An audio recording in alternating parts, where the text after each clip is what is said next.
Couple seconds is connecting.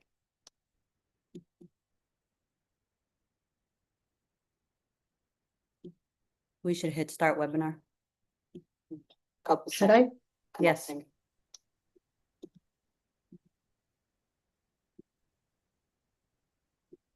We should hit start webinar.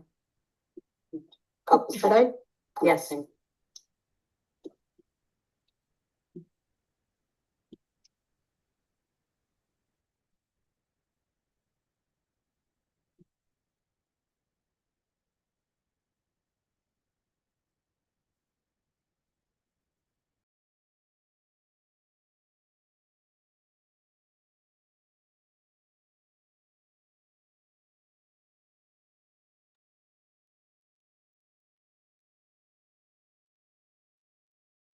Are we starting the video?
Welcome everyone to this year's Hispanic Heritage Month Conference. It is an honor to welcome you all into this beautiful space, an exciting time.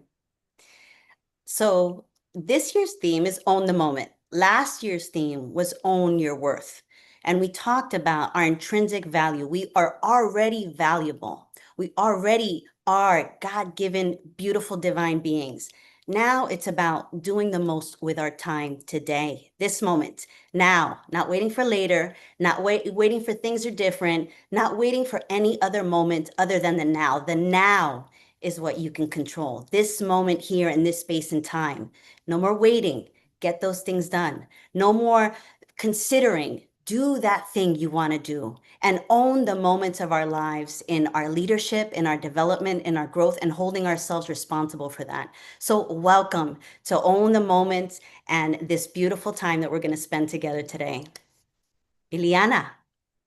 I can't believe it. It's been 5 years since we started these conferences, a little bit pre-COVID, then through COVID, and it brought us all together into this beautiful growing community where we've held each other through thick and thin, through the highs, through the lows. And look at us where we are now. And like Sandra says, the moment is now. We cannot wait any longer, especially with everything that's happening everywhere around the world, not just here in the US. And I can see in the chat, we have people all over joining. And it is our moment as Latinas to take ownership of our narrative, to take ownership of our power, to take ownership of our voice.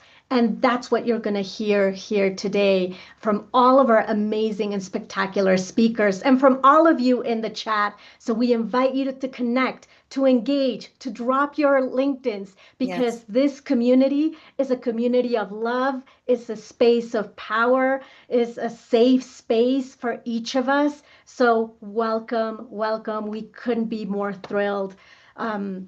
And I do want to make just a quick mention that I know that some of you that are out there are going through some difficult moments personally, professionally, family, or other. We hear you, we see you, and we are here for you. And we hope that today you get the energy, the empowerment, and the inspiration to stand strong. We are here and we appreciate so much that you've made the space to join us here today.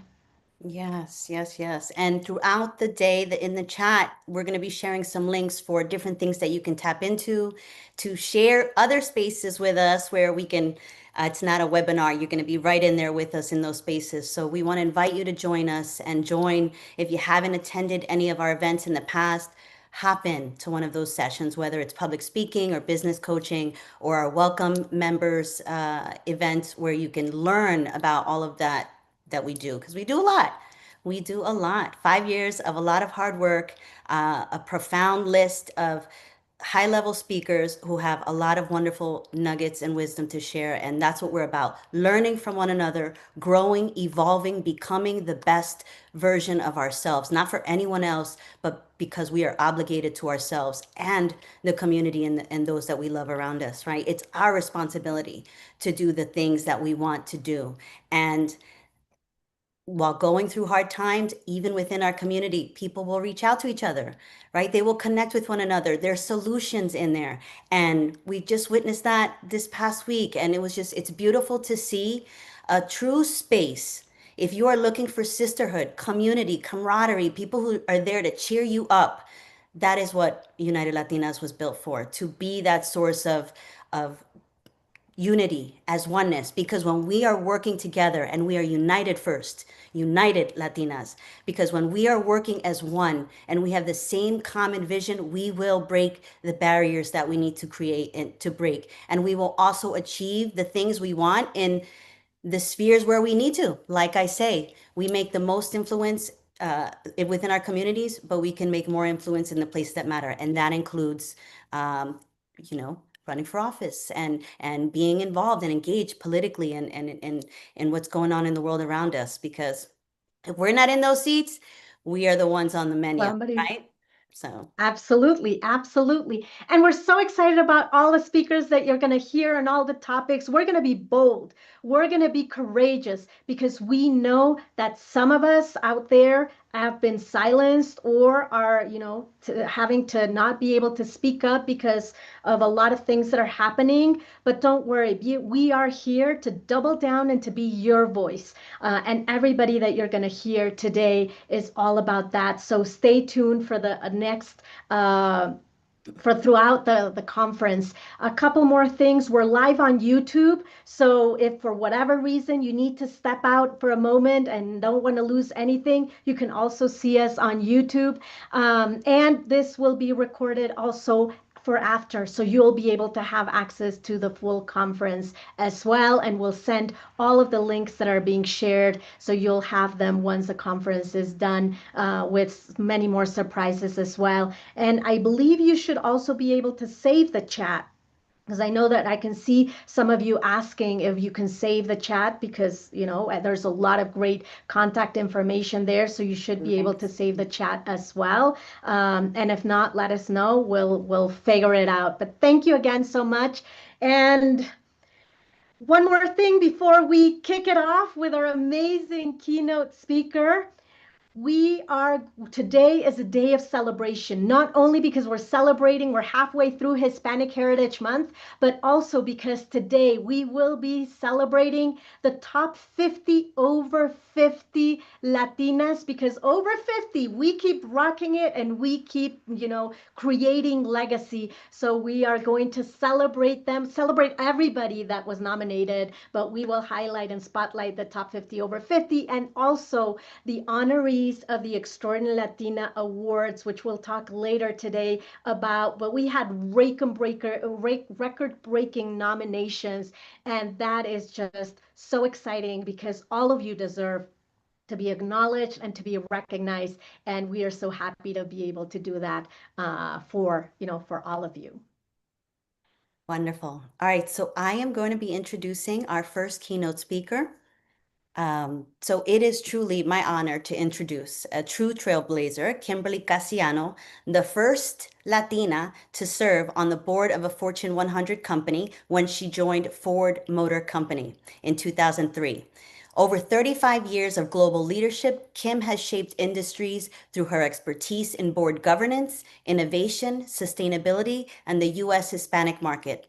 She has served on the boards of major corporations, including Ford, the Federal Home Loan Bank of Atlanta, and previously Mutual of America and Mead Johnson.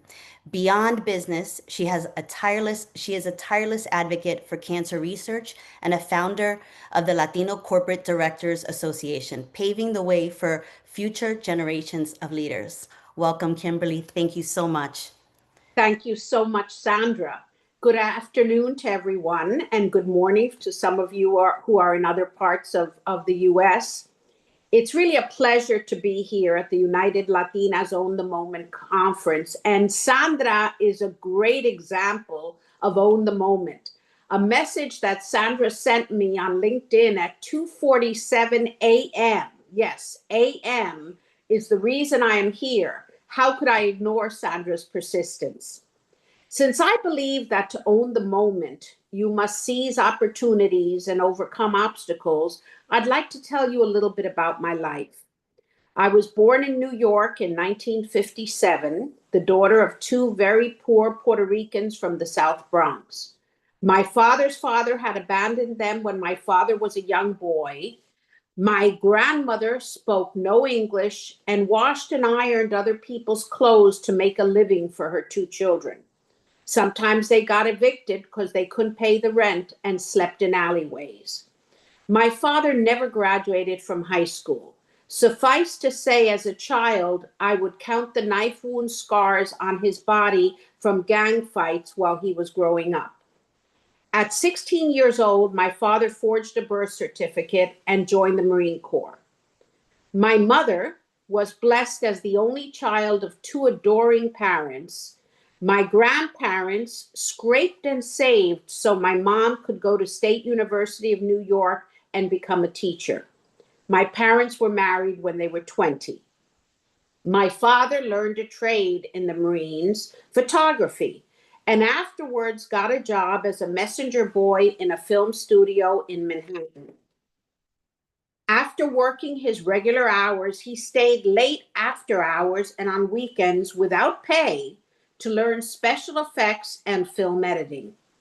My father's experiences gave him an unshakable determination to work hard, never be poor again, and be his own boss. And that's exactly what he did.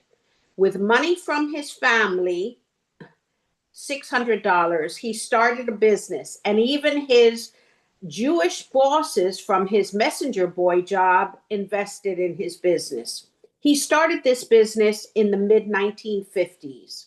In the late 1960s, after years of working 80-hour weeks, my father took his company public and then sold it. In 20 years, he had gone from living in a tenement in the South Bronx to living in a 14-room duplex apartment on Park Avenue and 74th Street in New York City.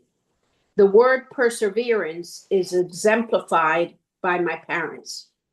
But my parents also understood the importance of giving back. My father was one of the founders of an organization called Aspida. In the late 1950s and 60s, my parents were among the few Hispanics anywhere in the United States who had made it and were in a position to help others, which they did in many ways. Like so many Latinos, our home was bilingual and bicultural. And the mantra of my childhood was get the best education that you can. It's the only thing that no one can ever take away from you. And most importantly, my parents never in any way limited my ambitions, imposing gender stereotypes of what was considered an appropriate goal for a girl growing up in the late 1950s and 1960s and going to college in the 1970s. I decided that I wanted to study at a top Ivy League college, but in the 1970s, few admitted women. Princeton University had just begun to admit women, so I chose Princeton. I entered Princeton when I was 17, and 4 years later, I graduated magna cum laude. Then I entered Harvard Business School, the only MBA program I applied to. After Harvard Business School, I began working as a consultant to the U.S. Department of State, focused on economic development, trade, and investment promotion projects throughout Latin America. On a business trip to Washington, D.C., I met my future husband, Juan Woodruff, who's a banker who grew up in Peru, Colombia, and Mexico, and was living in Washington, D.C. When we got married, Juan moved to Puerto Rico because we both wanted to ensure that our children were fully bilingual in all three disciplines: speaking, reading, and writing. For several more years, Juan and I lived out of a suitcase, traveling on behalf of the Department of State. However, we could not start a family with that lifestyle, so we joined my family's business. At that time, my father had started a business in the publishing of magazines and periodicals, and he was also a pioneer in English, Spanish, direct marketing, and customer relationship management programs. I was there for 22 years, 15 of which I was president. Later, we sold the company. In December 2003, I was blessed with the opportunity to serve on the board of an incredible company, Ford Motor Company. My first board was a company with $150 billion in sales. So that's sort of like going skiing for the first time and going down the Black Diamond Trail. Subsequently, as Sandra mentioned, I was so privileged to be elected to several other boards. And just last year, I was elected to the board of the Federal Home Loan Bank of Atlanta, which provides liquidity to the banking system in Maryland, Washington, D.C., Virginia, North Carolina, South Carolina, Georgia, Florida, and Tennessee. In my personal life, Juan and I have been married for 41 years. We're blessed with 3 children who are healthy, kind, hardworking, and open-minded adults with unwavering integrity and a keen consciousness of making the world a better place. So I know about discrimination and unconscious bias from decades ago, at a time when women and Latinas were much, much more scarce in positions of authority than they are today. Throughout my life, how did I own the moment? Allow me to mention 6 of my life's lessons. First, as a woman and a Latina, you will find people who make stupid or ignorant comments. You must never have a chip on your shoulder. Never let people get your goat with some discriminatory or inappropriate remark. And if you must answer in an absolutely calm and rational tone, armed with facts. For example, when I entered Princeton in the early 1970s, I was in one of the first classes of women that Princeton admitted. Supreme Court Justice Sonia Sotomayor was at Princeton at the same time that I was. Something called affirmative action was in full force as a way of helping minorities get on the radar screen of top universities. While I was a freshman at Princeton, a day didn't go by without someone saying to me how lucky I was that affirmative action existed so I could get into Princeton. Because of those comments, I asked my parents to mail me via the US Post Office, the only option 50 years ago, my SAT scores, and I walked around with them in my purse. Every time somebody said something, I would calmly take out my SAT scores and say, "These are my scores. What were yours?" And the person would sheepishly walk away. Second life lesson, merit, not entitlement. It was lonely back in the 1970s and 80s when I began to pioneer a path that was little traveled by women and much less Latina women. I focused on merit, on earning my way. I believe that it is essential that we seek advancement because of merit, because we have worked for it, and not because we think anything is owed to us. Being a woman or being Latina is not a qualification for anything. We must erase any thoughts of entitlement. I cannot stress this point enough. Merit must be the reason. Remember, the world owes you absolutely nothing. Third, choose your life partner well. Whether your spouse or life partner is a man or a woman, be sure you choose carefully. In my case, my husband Huang is truly an equal partner and president of my fan club. He has never held me back and has always celebrated my accomplishments with no insecurities. If somebody asked who has taken our children to the pediatrician more often, Huang or me, I honestly don't know. Fourth, honesty is like pregnancy. Honesty and integrity must be 100%. There is no gray area when it comes to honesty and integrity. They are like pregnancy. You either are pregnant or you are not. There is no in between. Fifth, nurture relationships. Friends from childhood, from college, the parents of your children, people you meet at work, church, charities. You never know how the relationships in your life will come into play in the years ahead. When nurturing relationships, remember something critically important. Relationships can only be solid if you keep in touch for no other motive than just keeping in touch. I cannot stress this enough. Don't contact people only when you need a favor. It's superficial and hypocritical. Most importantly, when people help you, be grateful, agradecida. Now, my sixth life lesson. At this point in my life, it is such a relief to no longer be building a resume.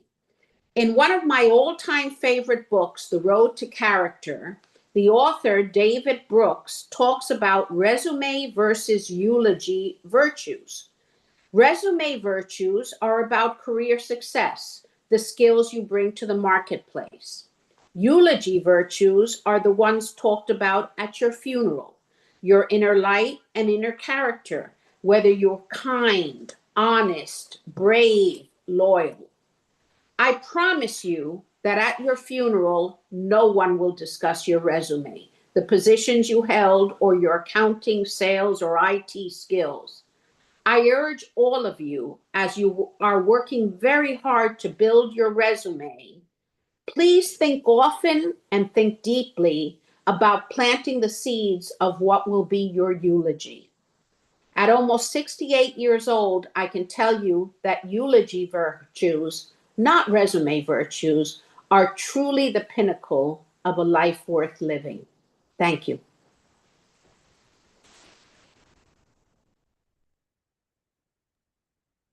Thank you so much for that, Kimberly. That was beautiful. And yes, if you can go in the chat as well and scroll and see all the wonderful comments that you've received sharing that. So thank you so much for being. It was an honor to be here. Thank you, Sandra. Thank you, Eliana. Thank you, Lisette. It was wonderful.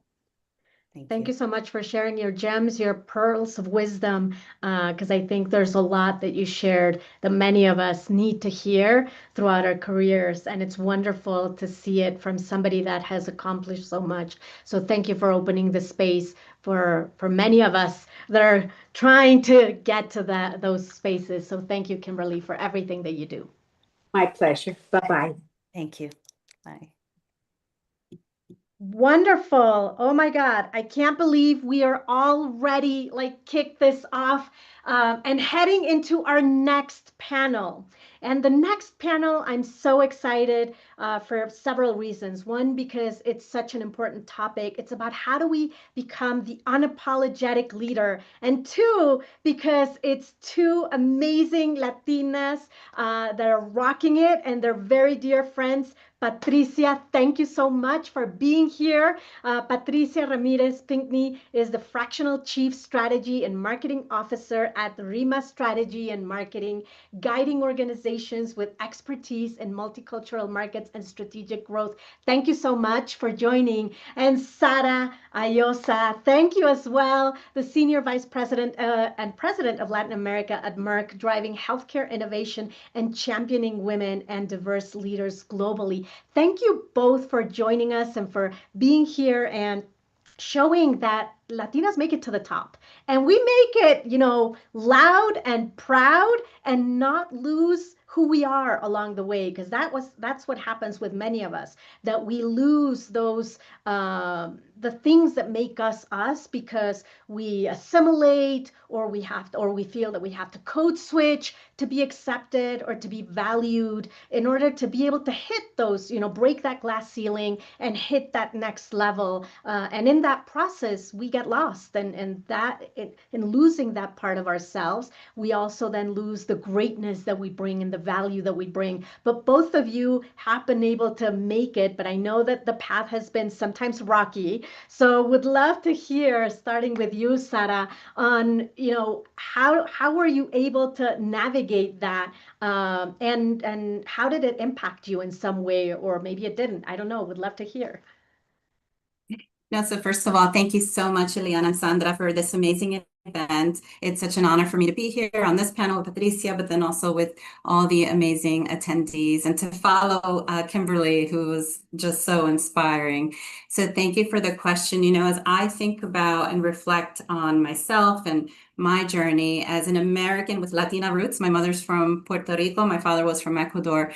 I think about an example when it comes to that term you mentioned around code switching. And I had the opportunity to lead our affiliate for Merck Pharmaceuticals in Sweden during the pandemic. And it was very interesting to have that opportunity to really try to navigate a completely different culture and both the subtle and overt expectations around what I was expected to show up as a leader, right? And that made me reflect on, okay, there's a perception that Americans, we're always on, we're very direct, we have, a sense of urgency, and that's what I'd been socialized to. But it took me out of my comfort zone in the Swedish setting to really think about, okay, how do I adapt? And how do I really, earn the trust of this culture that I've never, experienced before? That means I had to take a more balanced approach. It wasn't around adapting to fit in, but it was with the intention to earn trust.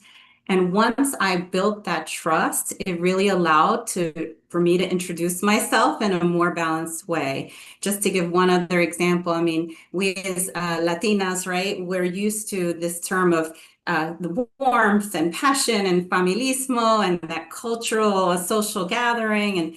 And so I thought, how could I bring that to this setting? And one example is that we introduced the concept of Thanksgiving, getting together, for example, in a social setting. For Latinos, we bring our pasteles, our tamales to Thanksgiving, or pizza. I know, Eliana, that's something that you do too, right? So we bring our own flavor to that.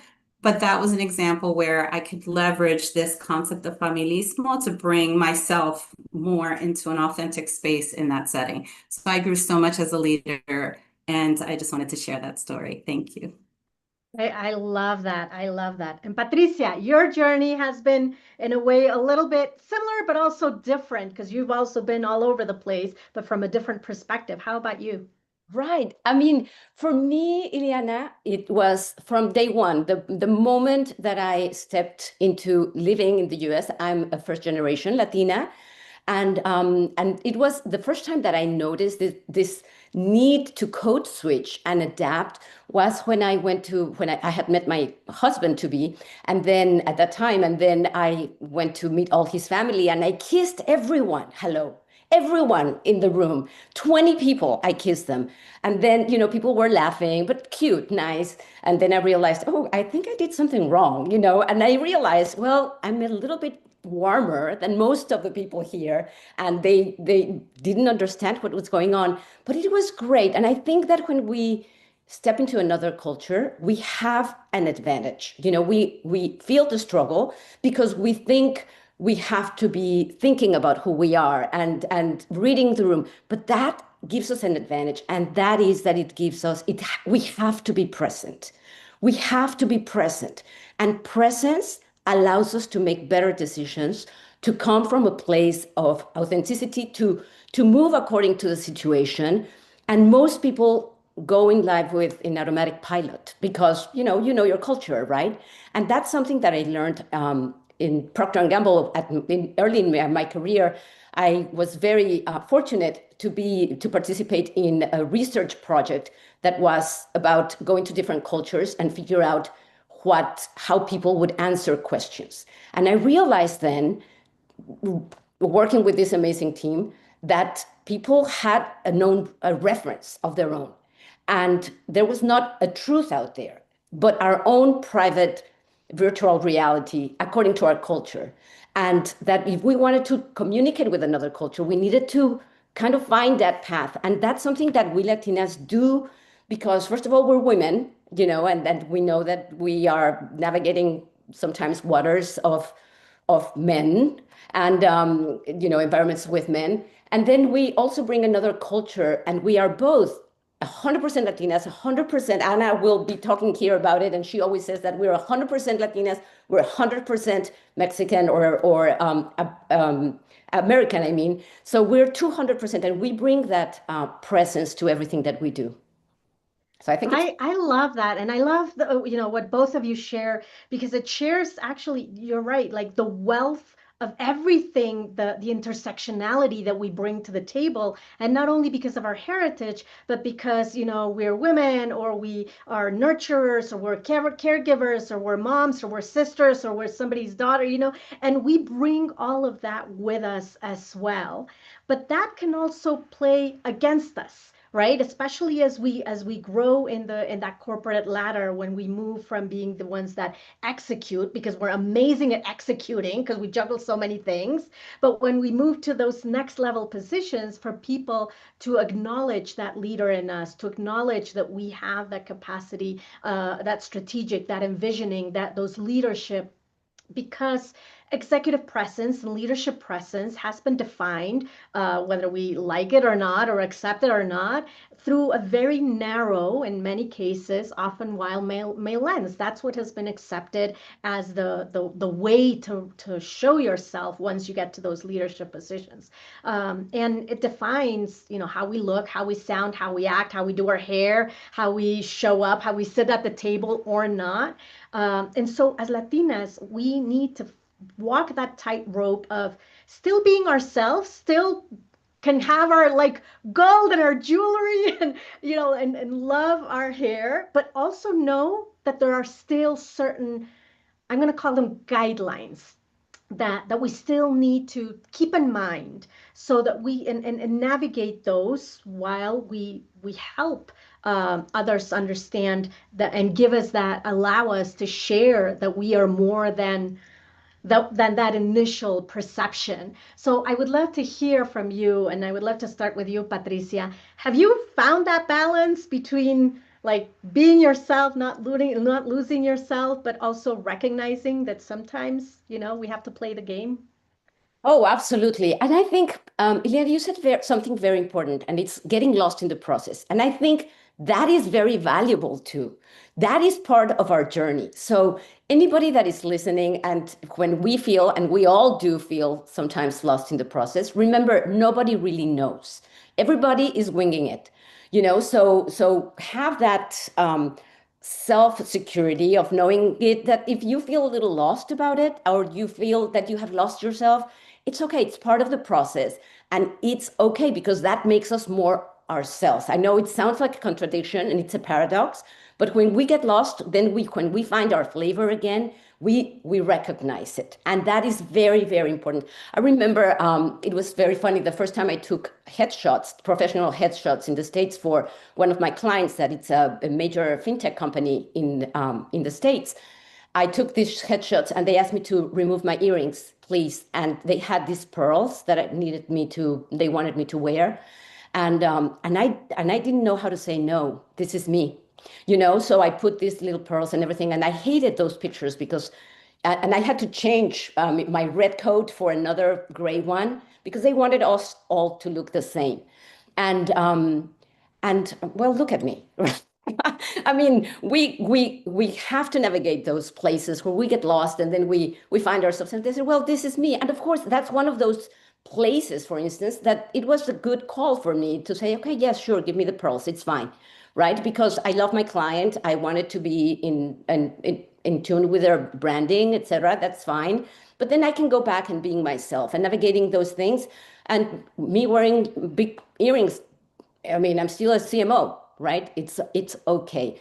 And I think times are calling for us to be more of ourselves. And this owning the moment, I think it's fantastic what you're doing, because this is what we need to do. We need to own the moment and own ourselves without the fear of getting lost in the process. It's okay. Absolutely, absolutely. Sara, how about you? No, it's great. And by the way, las aretas también aquí. Um, but no, listen, it's a journey. I think it's clear we all share it. And as I reflect on my journey and I think about all those times where I felt that pressure to tone myself down, right? My background, my warmth, my mannerisms, I felt that pressure because I thought that I had to fit into a specific textbook mold of what a leader should look like. But over time, I realized that I was struggling internally. I was muting what made me stronger. And it wasn't until I assumed this role as heading up Latin America that I had people challenge me. And actually, Liana was one, right? Lean into your Latinidad, lean into who you are, lean into your roots. You're going to connect more. And I found that to be true. So I've learned to do that without erasing myself. I think what Patricia said is spot on. You have to obviously tune into your environment and the context and choose when to own your moment. But I think that, we can do that in a way that is authentic for ourselves, that brings out our vibrancy, and it makes us stronger leaders. With that said, had I not been bold, I wouldn't be sitting here because it was my owning the moment to raise the question, hey, why has a woman or a Latina never run Latin America for Merck?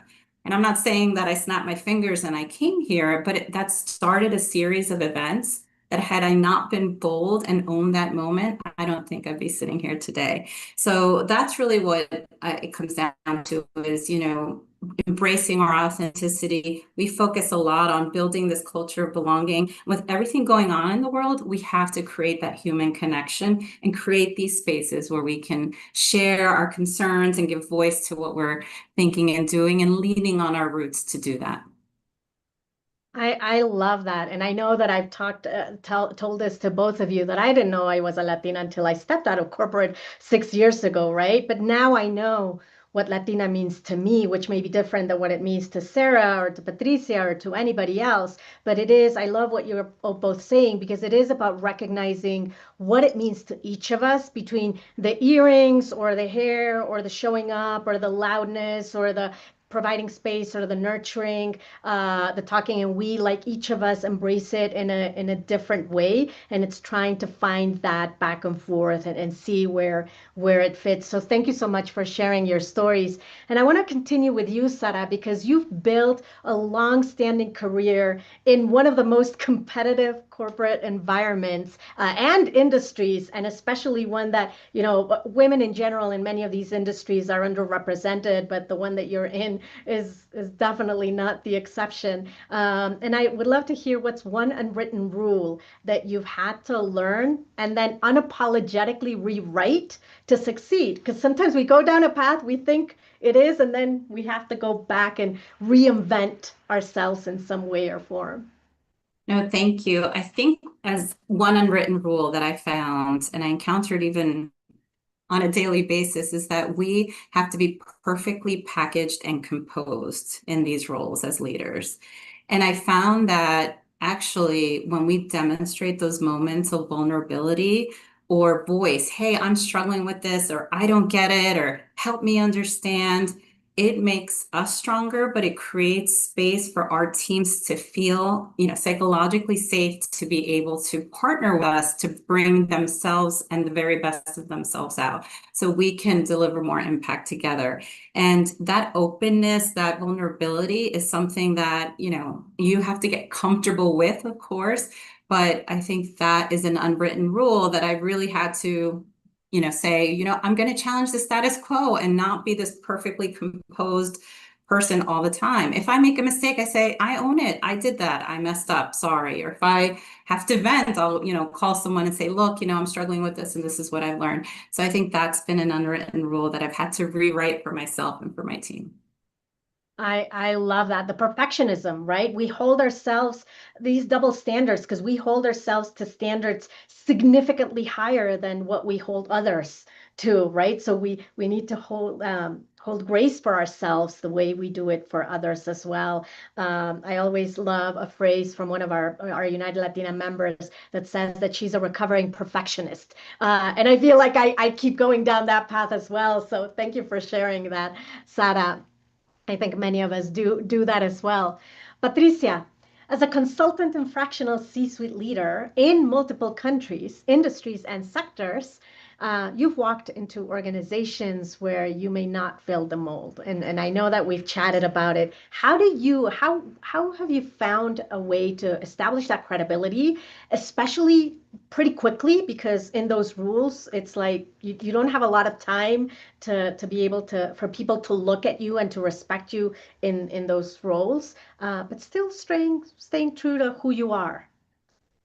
Well, that is a very deep question, Ileana. I think that's something that we do with practice. And again, I remember the first time, like I graduated from the Tec de Monterrey, and I had broken the record of like the average grades in the country. So I was very qualified, and I walked into an interview with a major Fortune 500 company, and they said, "Wow, you're perfect. The only problem is that you're a woman."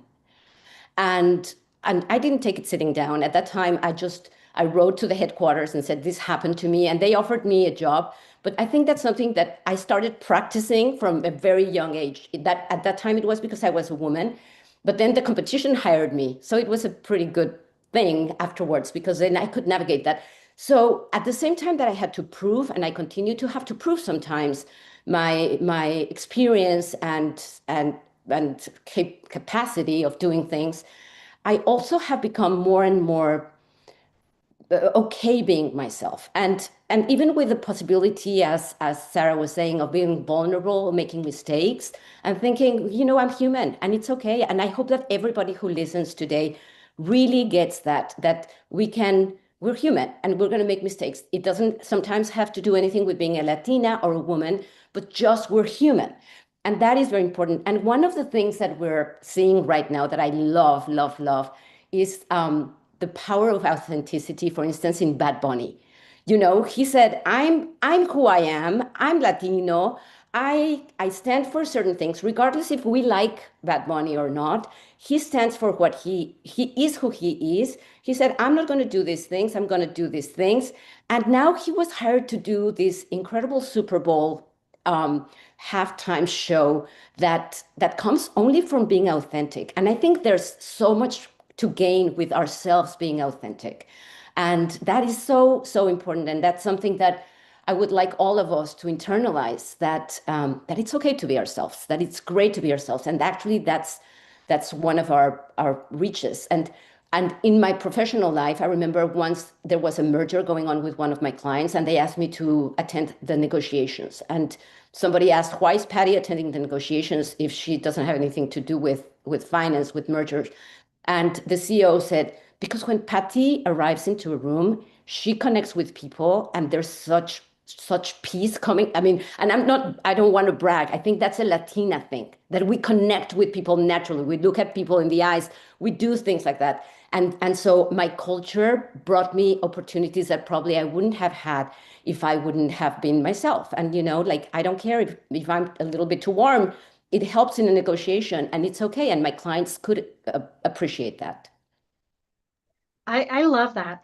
And you both talk a lot about, these be putting ourselves out there, making sure that the perfectionism, that we are vulnerable, right? Embracing vulnerability as a strength and not as something to hide and to wash away from. But still, many of us still suffer from imposter syndrome. Many of us, like sometimes our biggest barrier are not all of these external things that happen and that we go through. Sometimes it's ourselves. that we don't speak up. We are afraid of sounding wrong, afraid of saying the wrong thing, of not being good enough, of what if I make a mistake, like all of these things. I'm not ready for it. I need another certification, like all of these things. And we become almost our own, worst enemies, right? And we silence ourselves through these inner critic voices. So do you have any like tips or tricks on how to silence that voice of self-doubt and be able to claim that space with confidence? Sarah. Yes, no, thank you. First of all, Patricia, I saw Bad Money and I agree with everything you said. It was an amazing concert. But I will say, look, all of us have those voices. It's that persistent whisper, sitting on your right shoulder or your left saying, do I deserve to be here? Do I deserve, all these questions. And what I have found that really works, so my advice is replay that narrative, right? Instead of saying, do I deserve to be here? Are they going to find me out? All these voices, how you silence them is to rewrite that narrative and say, no, actually, I am supposed to be here. I am coming here to deliver with a purpose and have impact, right? And so you replay that narrative. Another tip is to write down a list of your accomplishments or pull up your CV. And when you have those doubts, take a look at yourself through another set of eyes. Gosh, I'm really great. I've done all this. And so you have to, again, it's these tricks to really try to re-anchor yourself. And of course, prepare. If you're giving a presentation or you have anything that you really need to deliver, prepare. That's the best way to ensure that you show up fully confident and comfortable in what you're going to do. And at the end of the day, confidence isn't about having checked all the boxes and being perfect, as we talked about. It's around putting one step in front of another. It's about being comfortable, being uncomfortable. That's where the more you put yourself and you stretch yourself in those situations, the quieter the voices of self-doubt will become. I love that. Patricia, close us up because we got to the end of this panel. I feel like we could continue on this conversation, but Patricia. Oh, well, I have two things that I would like to say about that. One is that, at least in my professional life, one thing that has made, and for those of you who know me, mindfulness and meditation has been incredible for me. So if you, connect with me, I love doing that as well, but that is very important because landing in my body and kind of checking in with myself, all the mantras would not be good enough as for me to really feel in my body, how am I feeling and where am I coming from? And I think that is a big thing. And another thing that I want to, and we talked about it, Ileana, a couple of nights ago, and it is, we as Latinas, we are Latinos, Latinas, we have this concept that being humble is good, always. And being humble, yes, it's good. We don't want to be braggadocious, right? But honestly, we do. We do. We need to brag. I have a group of friends, and it's an amazing group that we call the bragging friends. And we brag with each other, and we do it, and we need to do that as Latinas. We need to brag to each other. So connect with me on LinkedIn. Send me your accomplishments, the things that you're thinking about. I am really good at that. I love to applaud people and other Latinas that are doing those things. And find your bragging friends and just own it, because that will help us, move beyond our imposter syndrome. I love that. And let's make that today's challenge. And for the rest of the month, start here. Start on this chat, right? Write down one thing that you've accomplished, that you feel proud of, so that we can all recognize you and celebrate you. What better place to do that? Thank you so much, Patricia, for sharing that and for doing, elevating all the voices and spotlights that you do. Thank you, Sarah, so much for representation matters and for being an amazing leader in the space that you're in, because I know it's a very important space where more Latinas are needed. Thank you both for sharing, and I know we'll continue down. And make sure that you connect with both Sarah and Patricia. Thank you so much. Thank you, Ileana. Chao, gracias. Bye, Sara. Encantada. Bye-bye. Cuídate, bye. Okay, so we're moving along for our next power talk. Ana Valdez, if you can come on stage. Ana is the president and CEO of the Latino Donor Collaborative, leading groundbreaking research and advocacy that highlights the power of U.S. Latino economy. Ana, it's always a pleasure to be in the same space. We're now virtually, but a couple of days ago we were in Yes, person that talking. was And fabulous. the power of numbers is critically important, but the power of the narrative behind the numbers is what makes a difference and what transforms. And I always admire the work that you and all your team do at the Latino Donor Collaborative to give us that power as well, so that we can then have those conversations in all of these spaces when they tell us we're not good enough. So the virtual space is all Yes. yours. Thank you so much, Ileana. And thanks to everything that you do. And Sandra, you and Sandra are incredible leaders. Creating this group, United Latinas, has been really a labor of love and success, which is important, right? Thank you, thank you, thank you. Thanks for inviting me. I'm so excited to see so many people signing up from everywhere. I just saw somebody from Hawaii, and then from, everywhere. It's just so exciting. And I am just honored to share the data, the experience. You mentioned something about the numbers, and I think that you're right about everything that Patty and Sarah just said in their panel. The power comes from who we are, and you know what? The numbers sometimes give us a very good idea of who we are. For those of you that know what we do at the Latino Donor Collaborative, we're a think tank, and our mission is to provide you for free, because we're a nonprofit, the data that shows that you are the best that has happened to this country. And it's plain and simple. Numbers don't lie. Data is everything. And we're driving the economy. We're driving the growth. We're driving the workforce. We're driving consumption. And we're driving now pop culture, by the way. And Bad Bunny is not the only one, right? It's each one of us buying the colors that are in fashion, and we driving the taste in food and in music and in everywhere, right? So it's exciting to be here. I love the theme. The theme of this conference is incredible. Again, Patty and Sandra talked so much about identity, about dignity, about who we are, and reflecting who we are. And today I want to talk with you because it's with you. As everybody said before, I want to connect with you. I want us to be in constant dialogue, because you teach us at the Latino Donor Collaborative what information is needed and what data you need to know so that you can continue empowering yourself and your community and the country. So the subject today is going to be the voice, our voice. We have the successes. We are, each one of us, doing the work, but we also need, especially now, right? Especially now, we need our voices heard. And there are so many ways to exercise our voice. And as somebody wrote, as I was coming into the screen, somebody wrote, "Calladita te ves más bonita."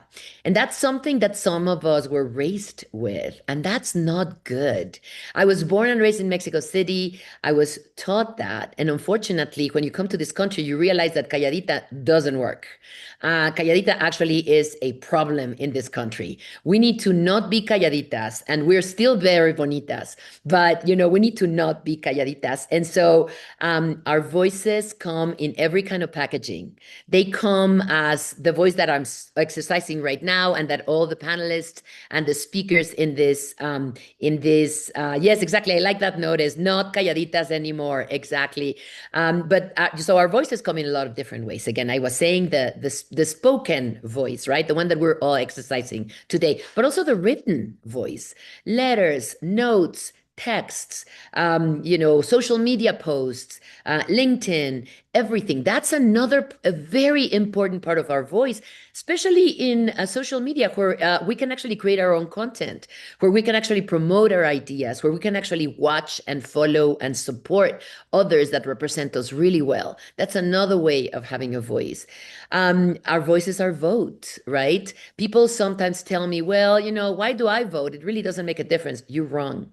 Your vote makes a huge difference. And for some of us that are lucky enough in this forum to have a citizenship, which means we can vote, not exercising our vote is a huge miss. It's a huge miss for our community. It's a huge miss for ourselves. It's hard to criticize the government if you actually didn't take the time to go vote. So vote. It's important. Remember that elections today are won by by a very small margin. So our voice work in vote. And for those of you that are not able yet to vote, you understand what I mean, right? I'm sure that, sometimes you wish to be able to do it. So encourage people around you to use and to exercise their right of vote. And in my opinion, the obligation of voting. And then last but not least, and this is something that Ileana asked me to approach a little bit more deep, is the power of your voice in terms of your pocket and your purse. Sometimes we're not aware of the importance of our purchasing power.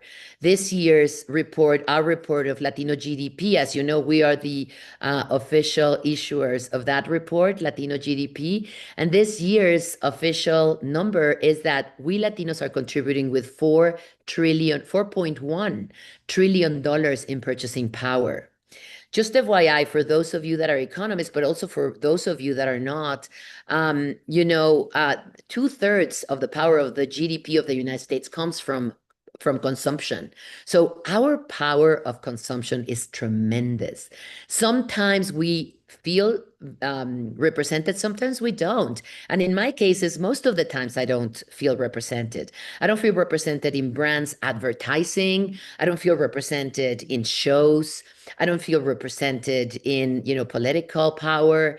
So the power of our purse is the way to go.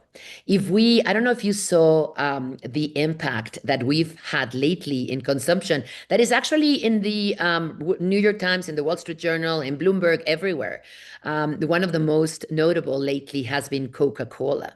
And the way Coca-Cola explains it, it was a fake rumor. I don't know if it's a fake rumor or not, but there was an understanding that somebody in a plant of Coca-Cola called ICE on their workers. And the community responded and started saying, let's stop the consumption of Coca-Cola. And the company had to come through and say, our sales went down 3.3% globally because Latinos stopped consuming our drinks, or some part of the Latino community stopped consuming Coca-Cola. That's the power of who we are. We can bring down sales. The same happened with Target. Unfortunately for him, when he exercised, policies of no distinction between communities, he was fired. God bless his soul, because Target has been a company that has represented us in the past, but they made a dramatic decision at the beginning of the year, and he had to be fired because, the bottom line, felt really, really down. Jack in the Box just issued also a report that their sales went down 10% this semester because the Latino community is not coming out to consume.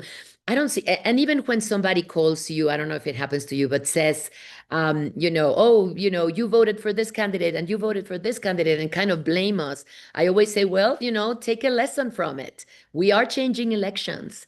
So this is the power that you have as consumer. Support things that represent you well. And I'm talking about shows, films, advertising, products that take care of our hair, right? We have hair that is very specific. We have a color of skin that is very specific. We have a shape of body that is very specific. And how many times you've been to a brand and it just so happened that, the wrist, the waist is too small for our lovely hips, right? Represent all these companies and support all these companies that are actually taking in account the kind of body that we have. And that's the power of your purse. We are bringing down companies because of it. And that's not the objective. I'm not saying let's go boycott things. What I'm saying is let's show them with the power of our purse when they're doing things right for us and when we'll come to support them because they're noticing. And even if we don't come out and protest and maybe we don't, break windows, we are breaking their windows and their bottom line with our power and purse. So thank you for being here. Follow us, go to our website, latinodonorcollaborative.org. We provide this information for free for everybody because we want you to use it. We want you to empower your mission with it. And the more you promote it, and please quote us if you can, but the more you promote it, the more you're promoting our community and our success. Thank you, Sandra and Ileana, for having me. Thank you so much. I love that. I love that reminder. It's the power of our purse. We are contributing so much to the GDP, but who are we funding? Right? So we need to be aligned with the companies that we're supporting. They need to be aligned with who we are as a community and value us as part of the community, not just a segment of it, right? So Exactly. And Thank and you. there are lists of which companies, which organizations support Latinos, which ones don't. So make sure that you inform yourself. If you don't know where to look, reach out to us, reach out to Anna, so that you're informed, because those decisions can make a significant difference. Exactly. Thank you so Can I much, say Anna. something real quick that I Yes. say? So in our report for youth, and we're actually doing a Latina report also as we speak, but in our report of youth, Kantar, as you know, the largest market research company in the world, confirms that Latinas are deciding 84% of every purchasing decision at home. And compared to other non-Latino communities, which is 63, we're the bosses. So use that power in order to send a message. Absolutely. exactly. Thank you. Absolutely. We Bye. have the Thank you, power Anna.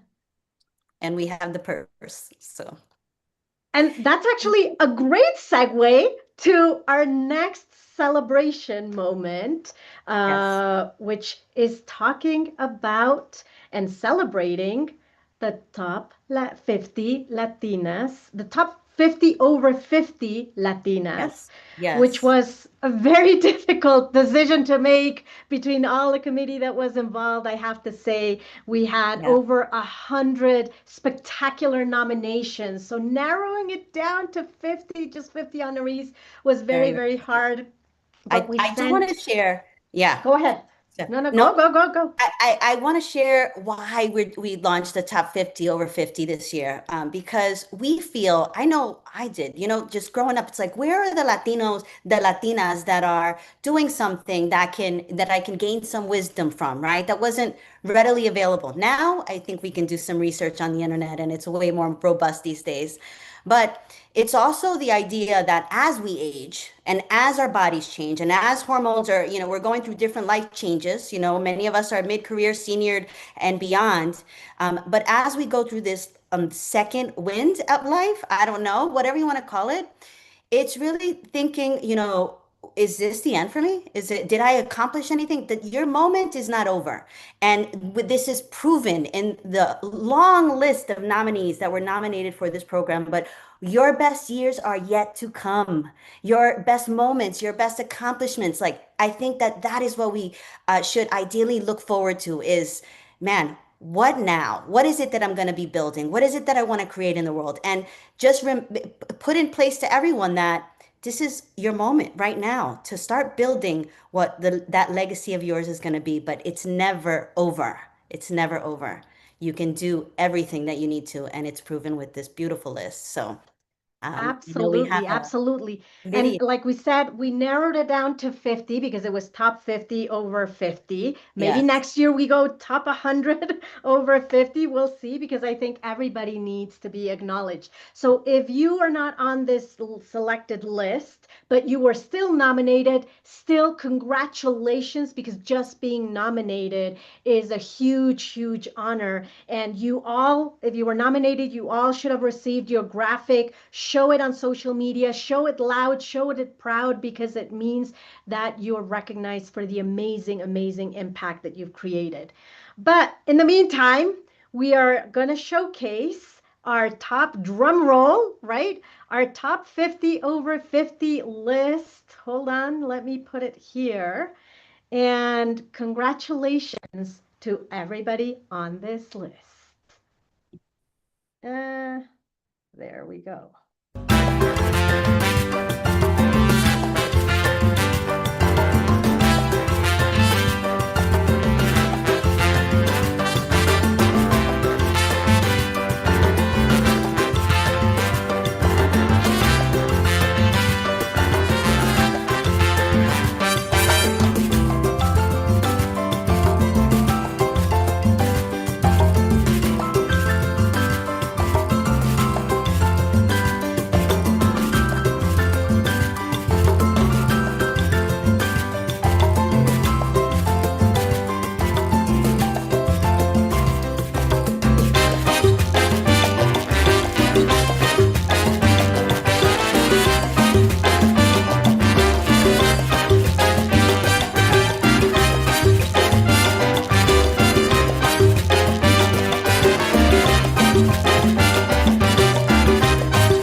Yay! Congratulations to everybody Congratulations to all that of you. nominated or you are on this list. It is amazing and inspiring. These are women who continue to empower others by generously sharing their knowledge, power, and influence. They lead with authenticity and integrity, lifting others by recognizing their strengths and opening doors for opportunity. Their continued impact proves the brilliance that does not retire, and it only grows stronger with time. And we're so excited. This is the first year that we're doing it, and the celebration does not end here. All of these Latinas are going to be spotlighted in a special edition digital magazine that we're launching in a couple of weeks. So be on the lookout for that. If you're on it, share it loud. If you know somebody on it, share it even more, because we want everybody to know that we Latinas keep on giving and the impact that we create. I love that. I love that. And I just want to shout out a comment. Now everyone knows I'm over 50. LOL. When we're over, yeah, I stopped counting. After 50, I'm like, yep, just the years will keep on getting us to be Yeah, beautiful and smart and audacious. it brings wisdom. It brings wisdom. It Congratulations, brings a all of lot of you. wisdom. Yes. Yeah. Awesome. Okay. And then stay tuned, because later today we are going to be celebrating the honorees for the Extraordinary Latina Awards as well. And now we would like to bring on stage our next Power Talk speaker, Diana Bernal. Diana is an accountability coach, speaker, and host of the Corner Office Latinas podcast, helping professionals achieve career fulfillment and leadership success. Diana is also a powerful United Latinas member and also a partner through Lean in Latinas. And it just comes to show the power of collaboration across organizations as long as we come together. So thank you so much, Diana, for being here with us today. The virtual stage is all yours. You're unmute. All There we right, go. and I am unmuted and you can hear me okay, yes? Everyone's going to hear me. Okay, well, thank you again for having me join you today. I am really excited. I have met a lot of you. I see some old friends. Anna, it's so good to see you, and it's good to connect with people that I have met online and in person with United Latinas. And I am excited to talk about my topic of claiming your worth in the marketplace, because I know for too long, Latinas have been undervalued, underpaid, underestimated in corporate America. And today we are here to change that. And as a first generation high school grad, college grad, first in my family to work in a corporate job and reaching that success in the corner office, usually as the first woman, the first Latino of any sort, often both. Like many of you, I have had to overcome these challenges that we as Latinas face to get recognized, to get paid, and to get ahead, to reach our dreams. And I know that all of you have worked really hard to get where you are. So I know there's a lot going on in the community and in the country, but now is not the time to be shy. Now is still the time to ask for what you deserve. So I'm going to share a few strategies that have helped me reach six figures early on in my career.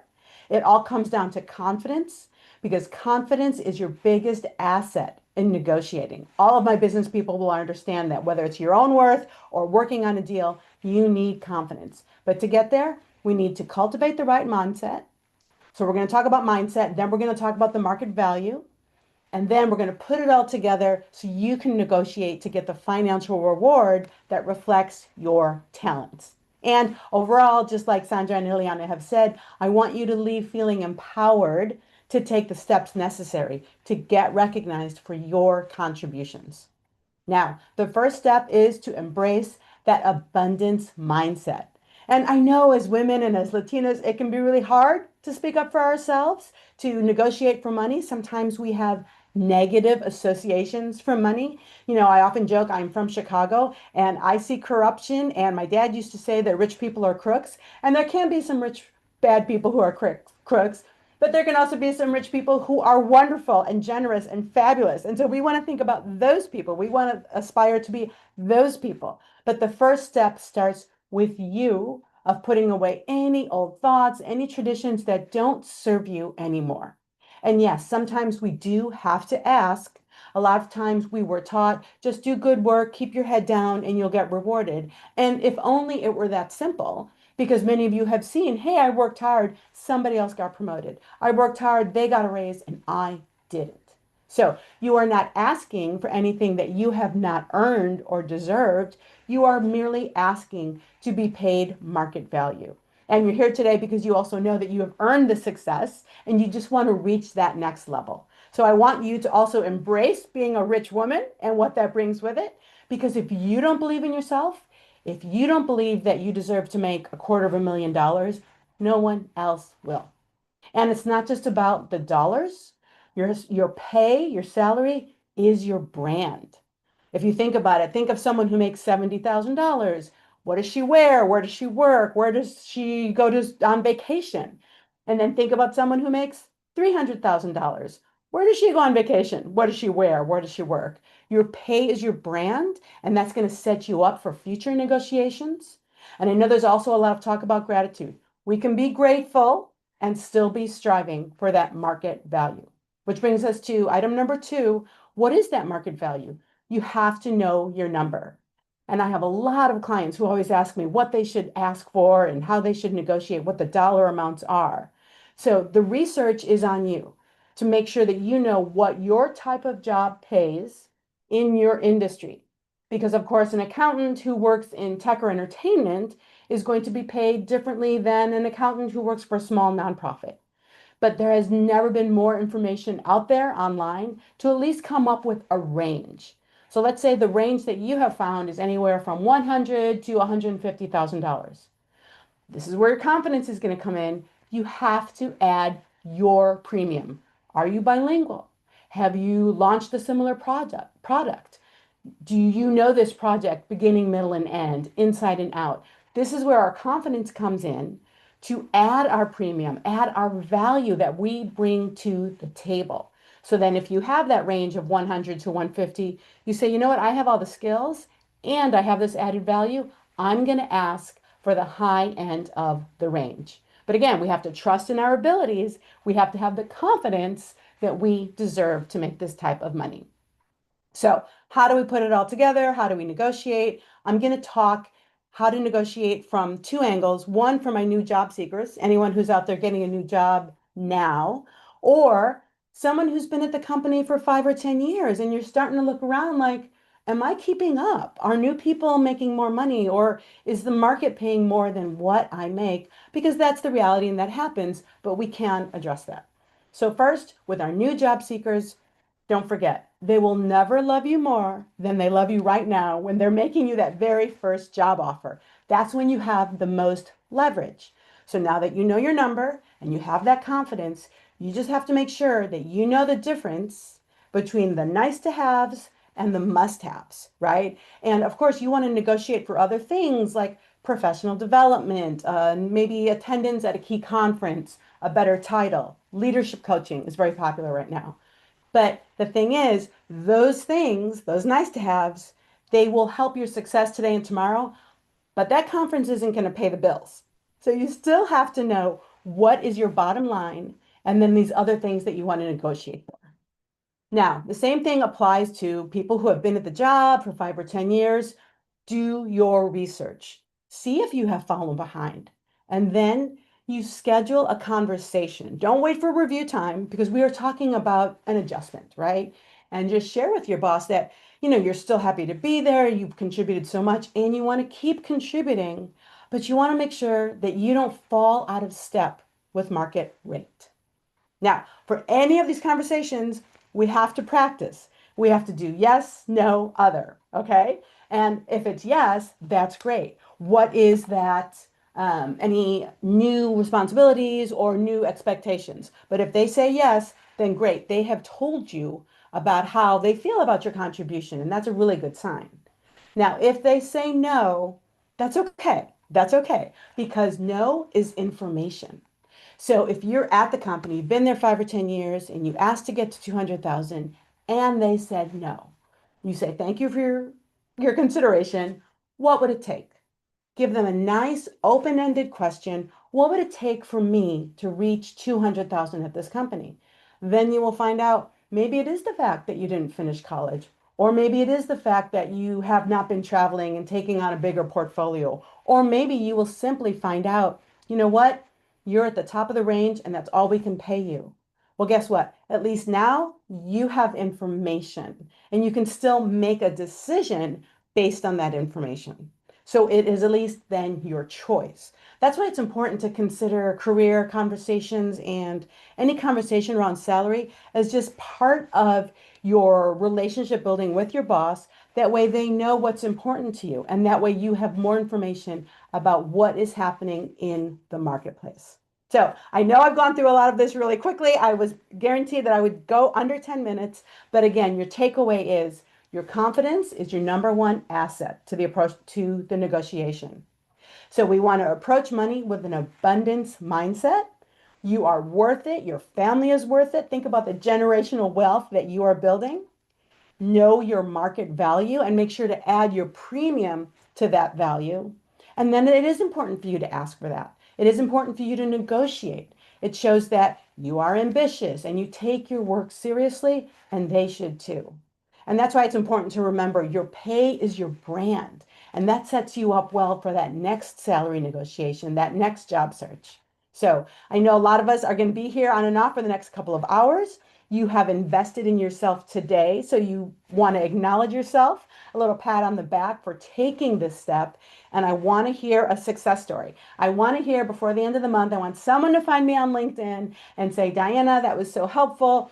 I had this conversation and here's what happened. I negotiated, I got a better title, I got a 10% bump, whatever it is. I want to hear from you. So keep checking out information from United Latinas. And again, I'm so grateful to be here and thank you for letting me spend some time with you today. This was amazing, Diana. Thank you so much. And thank you for being so action oriented, because I think that's what makes a difference, right? We come here, we get inspired, we get empowered, we hear all of these stories, but I always say, then we go into our way and we don't know how to apply it to our day to day. So thank you so much for always being so specific and so give so many examples so that we can then apply it into our day to day and find a little bit more confidence, which is one of the biggest barriers, like we've shared in the beginning, that many of us have in terms of being able to move forward and ask for what we deserve, and have those tough conversations.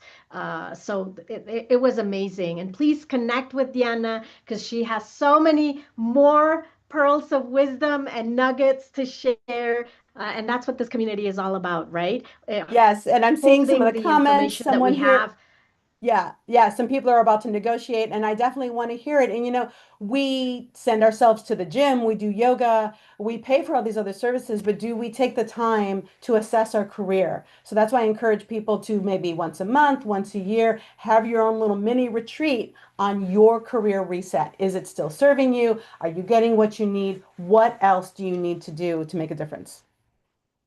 Absolutely, absolutely. And actually, your talk sets the stage perfectly as we head into our next panel, because one of the important things to keep in mind is that building wealth is not something that many of us, were taught or were encouraged, because money was something, bad, or not something that our parents or somebody in our family were able to teach us. But there's so many ways that we need to think, that in terms of how do we build wealth, not only for ourselves, but generational wealth for our families and for those that are behind us, that are coming behind us. Magda, I can see you there, but I can't see you. So let us see uh, how we can help you here. Um, are we there? No. Can you hear us, Magda? I can hear you. Okay. And we just can see you, but sort of see you. Oh gosh. And I know that we're waiting on our next panelist, but as she joins, while we troubleshoot here, this is what happens when we go on things live. But Yes. I want to start with presenting Magda Esola. This is going to be a panel. This is a panel that is very exciting to me because building wealth is, like I said, not something that many of us grew up with or know about. So Magda Sola is the Vice President of Sales and Marketing at Brookline Homes, an award-winning real estate leader, and an advocate for Latina representation in business. And Magda, you have a wealth of knowledge that not only you've gained throughout your career, but also that you love to share with others so that they can in turn be powerful, and especially Latinas, be powerful and grow things on their own and be able to make a meaningful impact that is going to outstand for generations to come and leave that legacy. There we go. So Magda, there are many avenues to building generational wealth. And this is not a concept that many of us understand, but you've built it through real estate and many other things. But I'll always love to hear your story on how did you get into that industry and how did you make it happen? And especially what helped like shift your mindset? Thank you so much, Liana, and congratulations to all those 50 over 50 and this beautiful presentation that we had before. So, yes. So, what happened? We came to the USA when I was 18 years old and came after that American dream. And one of the things, I guess it was my mom who helped me shift the the idea around the money. So when we were here in the USA, we have been here about 3 years. We saved six siblings and my mother, seven people. We saved enough money to buy our first home. So that's what I call house hack. And seven of us from Nicaragua, at the time, undocumented, we saved $30,000, making $2 to $3 an hour to buy our first home for $160,000 in Hackensack, New Jersey. And through that home, I always say, you can, for me, has been real estate, right? So we purchased this home, and 3 years down the road, we end up selling it for $500,000. We live in that home, a 4-bedroom home, seven of us. And 3 years later, we sold it for $500,000, and the profits, each one of us end up buying our own home. So it started there. And then I got into real estate. About 24 years ago, back in New Jersey, that I knew that I was going to help people, but I also wanted my financial freedom. So yes, I love helping people, but I also like to help Magda. As the previous panelist said, you have to creértela and that you deserve it. And that's how I enter in the kind of the mindset about money. Because Latinos, I believe, sometimes we believe that money is bad, and that's why we don't achieve what we are supposed to achieve. So yes. Thank you, Magda. And your story is amazing. If any, I recommend everybody to connect with Magda because not only she has a wealth of knowledge through her journey, but she's willing to share it all. And that's just spectacular. Laura, thank you so much for joining us. Laura Lucas is the general partner at Latitude Ventures and founder of Libra Leaders, empowering entrepreneurs and women through access to capital and financial confidence. Thank you so much. And what is your entry point? Like, how did you get into investing and being a part, one of the only general partners, very small group of general partners in the space, and being able to get into the investing world, which is not something that many of us know how to do. Yes, thank you so much for having me here. I am so honored to be here with all of you and this organization. So my start into this space really happened after college. After college, I actually wanted to be a lawyer. But as life shows you, sometimes that path doesn't work out. And I ended up taking an entry-level position at a Wall Street firm. And I was literally opening new accounts at this firm. And what was incredible to me to see was the millions of dollars that were being transferred from one individual to another. And it is something I had never seen in my life because I'm originally from Guadalajara, Mexico.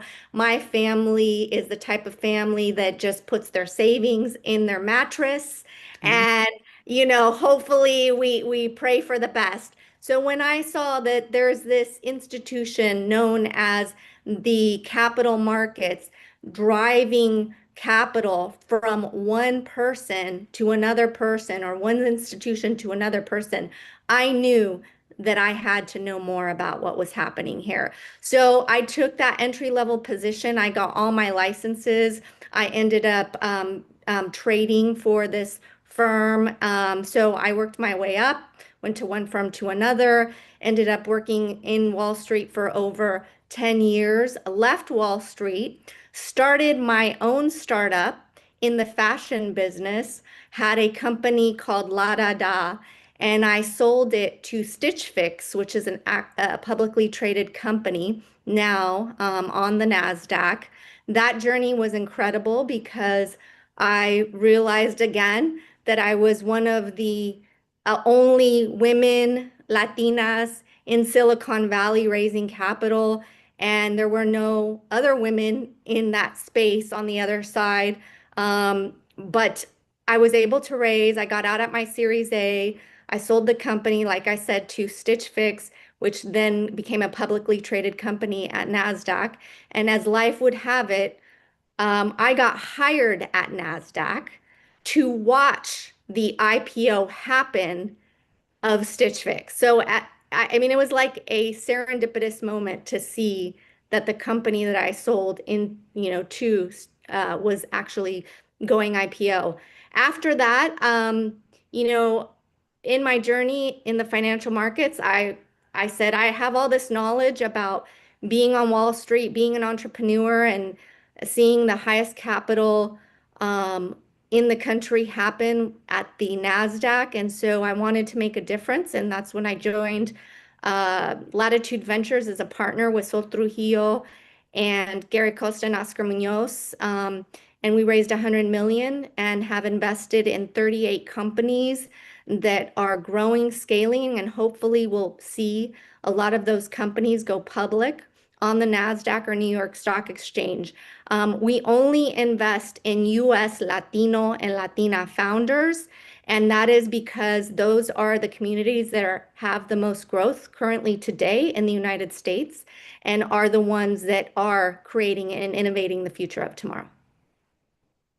I love that. And you're both, thank you so much for sharing those stories because it shows the possibility, right? It shows that yes, we can. It doesn't matter where you are in the echelons of wealth, right? You can have $50 literally in your pocket or not, and there's still the possibility for growth. And you're both in industries that are exploding right now, both investing in real estate, but they're also intimidating ones, especially for Latinas and for underrepresented groups, because we don't know. We don't know what we don't know. We feel that we don't belong, that it's not a space for us. So I want to go back to you, Magda, because access to capital is often that first barrier for Latinas to be able to get in. I only have this, I only have enough to be able to make ends meet. But you have a lot of strategies and programs that Latinas should know on how do they enter the real estate market and be able to be a part of it in a big way. Yes, that's a great question, Ileana. The key is truly knowledge, is education, is knowing your options. There is a lot of help for buyers, governmental loans. There is also assistance programs. Right now, we have a community here in Huntersville, North Carolina, that buyers can get $20,000 grant that you don't have to repay back. And there are governmental programs that people are not very well aware of those programs. So the first thing that I will tell people is like, take the first step is like knowing that you want to invest and start with one property, because that one property will buy you several other properties. Yesterday, I was speaking with Oralia Herrera, who is the national president for NAREP. And she told me about her buyer 35 years ago. It started with one property. She was 23 years old. And this lady is in her early 50s today. 8 buildings she owns. She's a multi-millionaire. And she started with one property. So my recommendation is truly start with one property, get and hire knowledgeable people. You know, you need to hire a real estate agent to represent you if you don't know much. Get mentors. I am accessible, as you say, Ileana. You can reach me through LinkedIn, and I'll give you all the information. I don't charge. I help my Latinas. I want everyone to be successful because I am the mentor that I wish I had. So I try to help as many people as I can. So get a mentor, hire a real estate agent. Don't be afraid. Remember, afraid money or scared money don't make money. Don't be afraid. And and try to bring somebody else with you. Once you get the ball rolling and you get your first investment and you learn, try to teach it too. Try to bring somebody else with you. I love those, and you're right. Like we don't start because we're afraid, the fear of I don't know how, and reaching to others, and that's what this community is about, right? To be able to have access to other Latinas that are willing to share the knowledge and to share the resources, the connections, the network. That's why connecting with others becomes so critically important. Thank you so much for Magda for sharing that, and I know that many people will connect with you. Laura, investing has a similar problem, right? We don't invest in big things. It's almost like maybe we have a savings account in the bank. That's like whoo, that's as much as we can aspire to. But it's we're losing money from not investing, right? We're not using our money to be able to make money for us, and that's something that I recently learned. And I'm like, oh my God, I didn't know that you need your money to make money for you. So how would you, and there's many recent changes as well that are happening that we don't know of, that we could take advantage of in order to help us grow those investments, and have more accessible opportunities that maybe in the past there haven't been.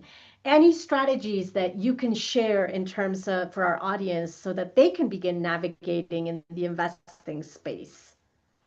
Yeah, absolutely. So, what I want to share is that investing is very personal, and as Magda, stated very pointedly, there's a lot of different asset classes that people can participate in. There's, real estate asset class, there's equities, and there's the private markets, public markets, or even just understanding, if you wanted to invest in putting things away in a CD or a money market. So there's, or even just contributing to your 401k. But I think you have to start there. I always get this question of like, where do I start? How do I start to understand? I think it really starts with understanding what your personal financial situation is, and then trying to have people meet you there. And what I mean by that, because understanding, where you are in your financial journey is different if you're 25, 30, 40, or even older, because that'll determine risk, it'll determine how aggressive, where you want to be, and how you diversify. And so I think it's important to kind of take a look at, hey, what do I have today? Do I have a lot of debt? Do I have, different things that I'm struggling with? And where do I want to be? There's a lot of different financial advisors out there that can help you, but one of the great things that we have today that we didn't have, or when I was young, is the internet and the internet and chat GPT. Now, I don't recommend like obviously taking everything that you find on here on the internet as a guide, but what I would start to really understand is um, the public markets, like I said, when I took this job early in life in Wall Street, it was really eye-opening to me because it was a place where I could easily understand a company, its profile, and what it meant to invest in that company. And this wasn't like, thousands of dollars. This was like $500. You can pick up equities for a small amount of money and then just see how that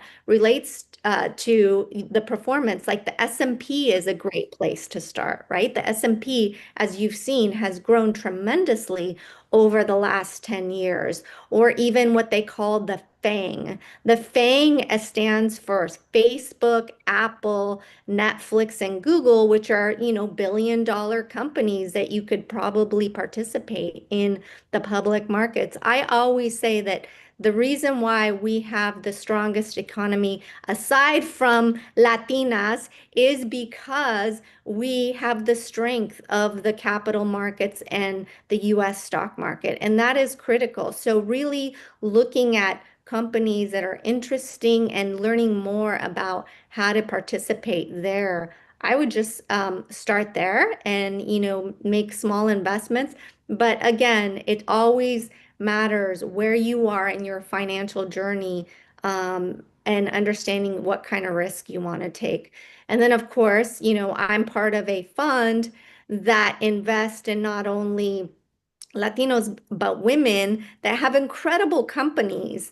And now there's new regulation on how people can participate in investing in the private markets. There's been some changes made to 401k regulation. There's been some changes made on what it means to be an accredited investor. So there's a lot of opportunity. And like I've told Ileana and many here at United Latinas, I'm here as a resource to you. So please feel free to reach out. I've had some of you reach out to me. I think knowledge is power, and I only want to share what I know about investing. But that's a small clip of what I think can help. I love, oh, there we go. I love it. And thank you so much for sharing such powerful just tips and tricks. And I know that sometimes we can't share many things here because this is being recorded.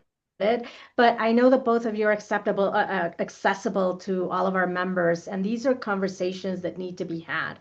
These are the spaces where we can say, I literally have no idea what you just said. Can you say it again in layman's terms and not feel bad that we don't have the language? Because that's the first thing. And I know that I've gone through that even myself. Like I don't ask the questions because I don't even know what questions to ask. And then we feel like, oh my God, people are going to see that I don't know and I'm going to feel ignorant. And it goes back to the perfectionism that we were talking earlier. And that's stopping us. So make sure that you connect with these resources that are available in the chat. We also have many other members that are in both of these spaces that are always willing to share. So reach out to everybody, because if not, you're losing on important things, not only for yourself, but also for your family after.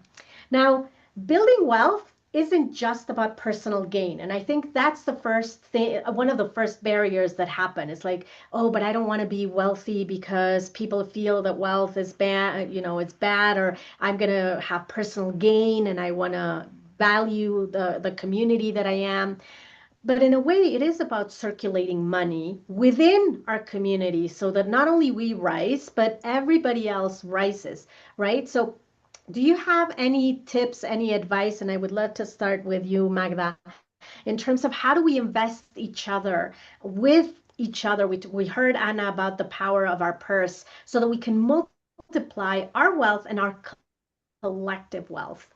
Absolutely. I think the first thing that we need to do is take care of each other. Las hermanas, we got to take care of each other. We have to hire Latino professionals a lot. We have to help each other. I sit at the National Board of Directors for NAREP, and I was in my first meeting back in February in Las Vegas, and Gary Acosta said, be really, really good at what you do. He also said, do business among each other. Let's Latinos helping Latinos. And when you succeed, you bring somebody with you. So we got to keep that in mind, that success is really not what you do, it's what you do for others. We also have something that is called the narrative 10, which I would be more than happy if you connect with me via LinkedIn to share with you. And these are like 10 commandments that we have. And number one is have a mature understanding of wealth and prosperity. Number two is be in the top 10% of your profession. For me, is being in the 1%. So I am the only Latina in North Carolina in the position that I am at work. I am in a new construction world where 98% is male, white dominated. But when you walk into those rooms, you need to walk like you belong. You got to believe in you. If nobody else believes in you, you got to believe in yourself. And talking about that circulation of wealth, you have to understand that every dollar that we invest in Latino owned business multiply. We got to be generous not only with our finances, but we got to be generous also with our knowledge and our heart and our minds and our smile. We got to be generous. I think abundance, that mindset of abundance that has been spoken before, it gets you and opens so many doors. And we just have to come from that place of giving. And in 3 weeks, I'm going to Malawi. I'm going to be building a school. 3 weeks, I'm going to be in Africa. And so I want you guys, if I leave you with this, have a generous heart. Because when you do have a generous heart, thousands and thousands of things come back to you. And I am here for you. Anything that you may need, I am always saying, I'll do it. I'll help you. Because that's what fills my heart. And I call that emotional paychecks. Thank you so much, Magda. Laura, we're coming to the end of our panel. Close us up.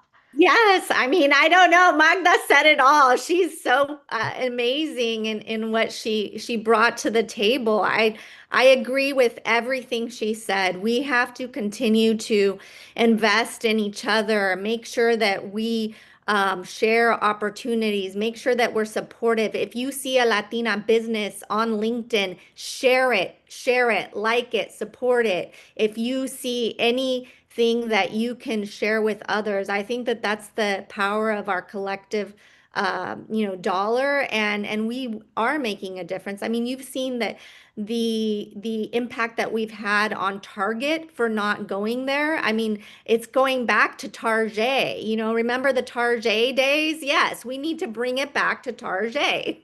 So we need to make sure that we do things like that because the power is in where we put our money. So I couldn't have said it better than Magda. I think that is what we need to continue to do to support each other.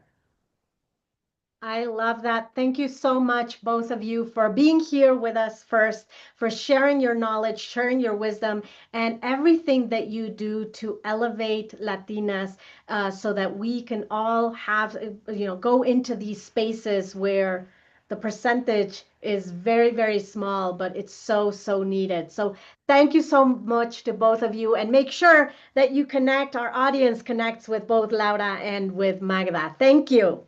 Thank you. Awesome. So we're going to continue on. We're on a roll here, and I would like to bring on the virtual stage our Power Talk speaker, a very dear friend and partner. As I said, United Latinas partners with a lot of different organizations, and who better than Claudia Romo Edelman, that has done amazing and spectacular work elevating the community of Hispanics for a very long time now, and you continue to do that. So the virtual space is all yours. Well, first of all, congratulations.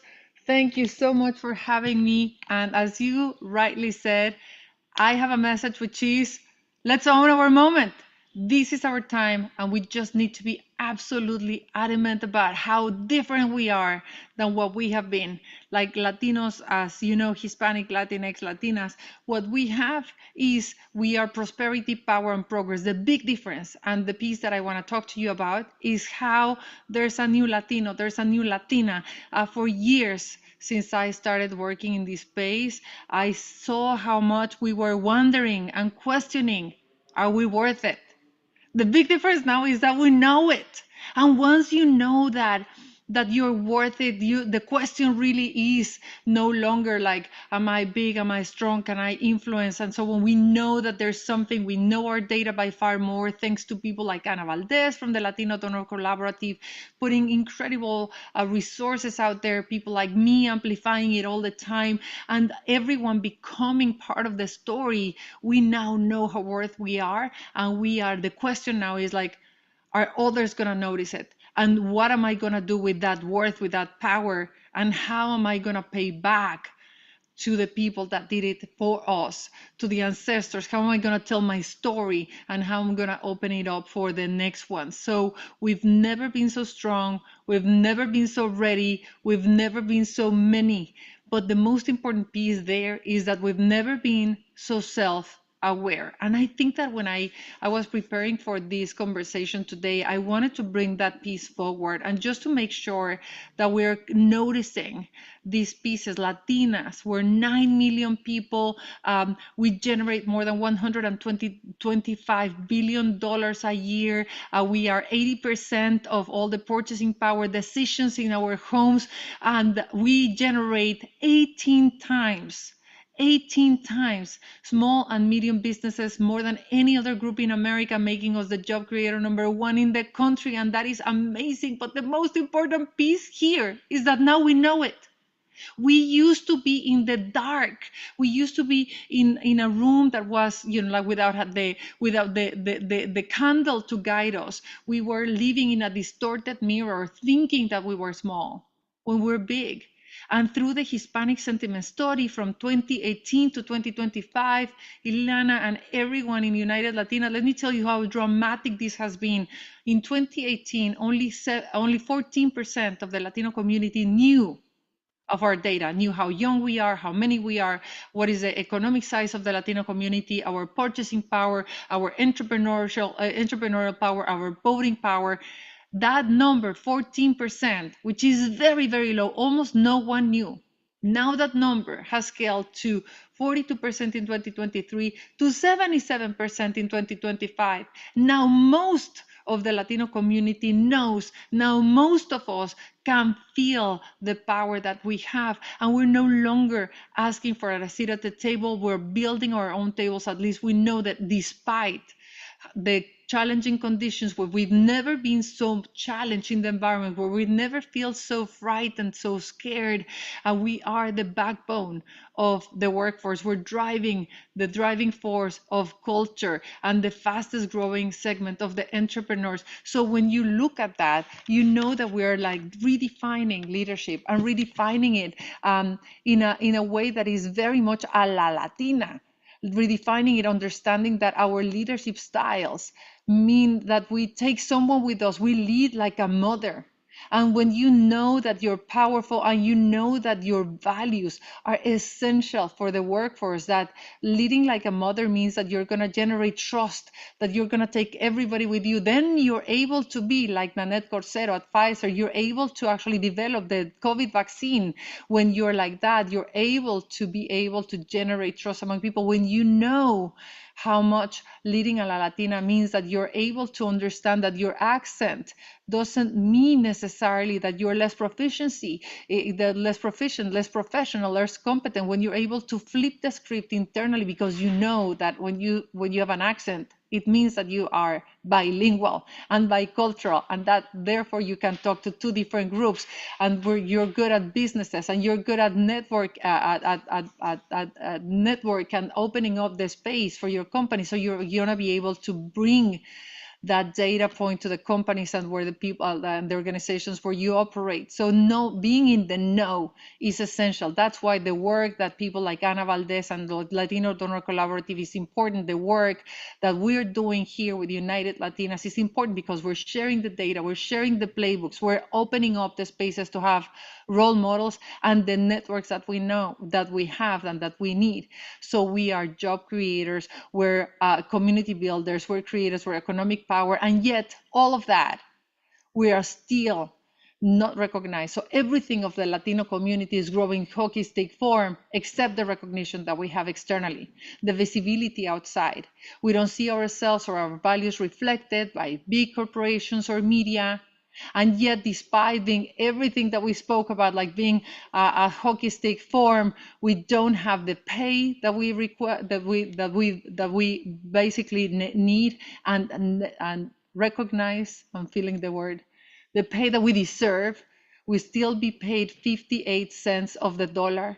And yet, despite everything that we have, we are under pressure. We're every time having to like navigate and be more resourceful with the time that we have, with the balance, the work and life that we have. So here are the three call to actions that I have for this group of the United Latinas in a very critical moment where we understand that there's a correlation and a crossroad between being super powerful but not being recognized and being under pressure. So when you have that vacuum, that moment, we need to be strategic, we need to be smart, and we need to be intentional. And here are the three call to actions that I would like everyone that is listening to pay attention to. Number one is basically listen to the data, understand our power, and become a factivist.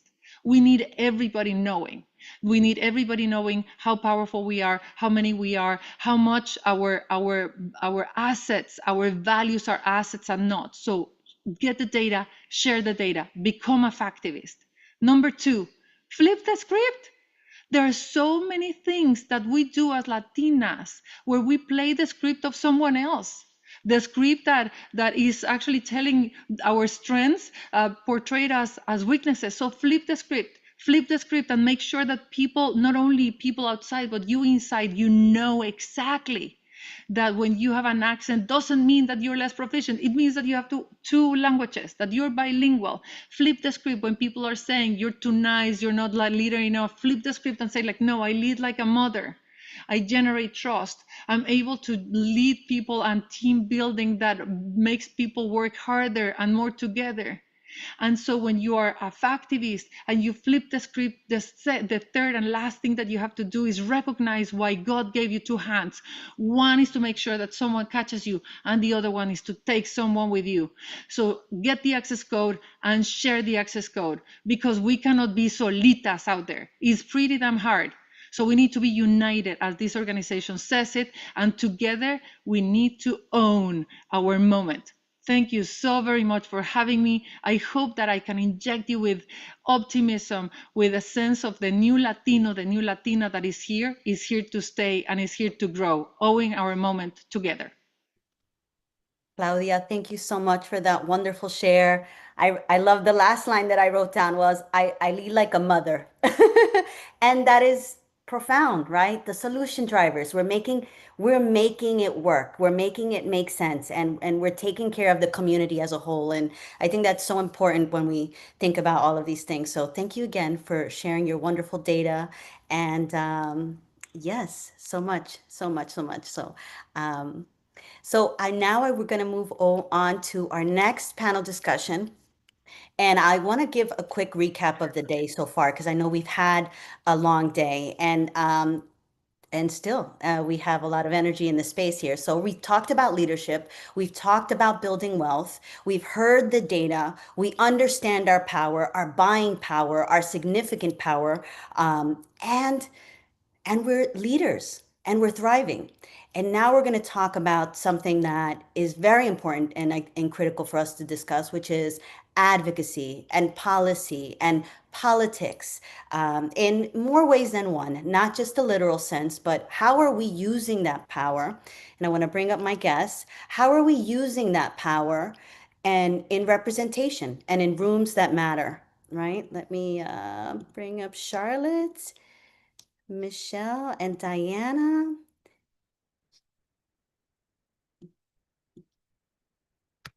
Thank you, guys. When we talk about policy and we talk about politics and advocacy, what we're really talking about is power, right? Who has it and how is it being used, and how do we have a say in that, right? Um, I know that politics, just growing up, was always like a dirty word. We don't talk politics. You don't mention, you don't bring this up. And nobody knows. Nobody was educated, on anything and issues that matter. And we don't know how to respond, right? And we live in a world today, in today's climate, where we have to be more engaged, whether we want to or not. We're in a state where there are different ways to advocate for our community and for ourselves as a whole, and it's our responsibility, and we're obligated to do that, to do so as leaders, as thought leaders. So I want to introduce our panelists as we dive into, policy and ideally these laws that are governing our lives, and how do we bridge the gap in some of these issues, and how do we overcome some of the things that we have to overcome in order to freely feel comfortable going out there and advocating for whatever it is, right? It doesn't necessarily have to be politics as a whole, but whatever issue that you feel, I need to say something. There's something wrong about this problem, right? It's up to us to raise our hand and say, I'm going to be the one to say something, because si no, tú quién, right? So we have to be leaders in that way as well. So I want to welcome our guest, Charlotte Castillo. Charlotte is the managing director of Poderistas, if you don't know, a leading digital community for Latinas and seasoned media executive with over 20 years of brand building experience. Welcome, Charlotte. And now, Dr. Michelle Cohen, Commissioner. Dr. Michelle Cohen, she's a commissioner of Hays County, Texas, organizational leadership expert and an advocate for our community equity and access to services. And Diana Maria Riva, an award-winning actress known for Dead to Me, The Gordita Chronicles, and Glamorous, and a co-founder of Latinas Acting Up to amplify the Latina voices in entertainment. Welcome, ladies. Thank you. Thank you, Sandra. Thanks Thank for having you. us. Yes, I'm excited for this conversation. I want to ask this first question to all of you. I think that this is important. When we think about advocacy, it often starts with that one voice, right? How can everyday people begin to see themselves as change makers as well, even if they don't hold any public office or any community leadership position today? So I'll start with you, Charlotte. We'll go with you. Sure, of course. I actually think that those that don't hold public office hold more power, right? I think that for us at Poderistas, one of the things we talk about, and we're a nonpartisan C3, and I always like to say that for us, it's not about who you vote for, what the policies you choose, but it's about being informed. I think that's the number one thing. And that's not an easy thing. It sounds like it's an easy thing, especially in this day and age with the mis and disinformation. But I think the power that we have starts with understanding it and understanding where our place is within the full structure. So that's to me number one. And I'll say there are five things. And for us, like the five keys of power. Number one is being informed, right? The second one is kind of what we're doing here today. I think being connected to your community, so you don't feel alone. We have, that's part of the work that Poderistas does, this idea of finding power within being amongst each other. So you don't feel alone. You don't feel like you're in a silo. So you can kind of have the dialogue with each other. Number three, I think, is being grounded in the culture. I think if you look at our history and you look at our cultural practices and you look at our values, you will find that there is a lot of powerful work that we've done. We come from powerful people, and that alone, just knowing that, really leads to this confidence and this motivation to then in turn turn it into yourself.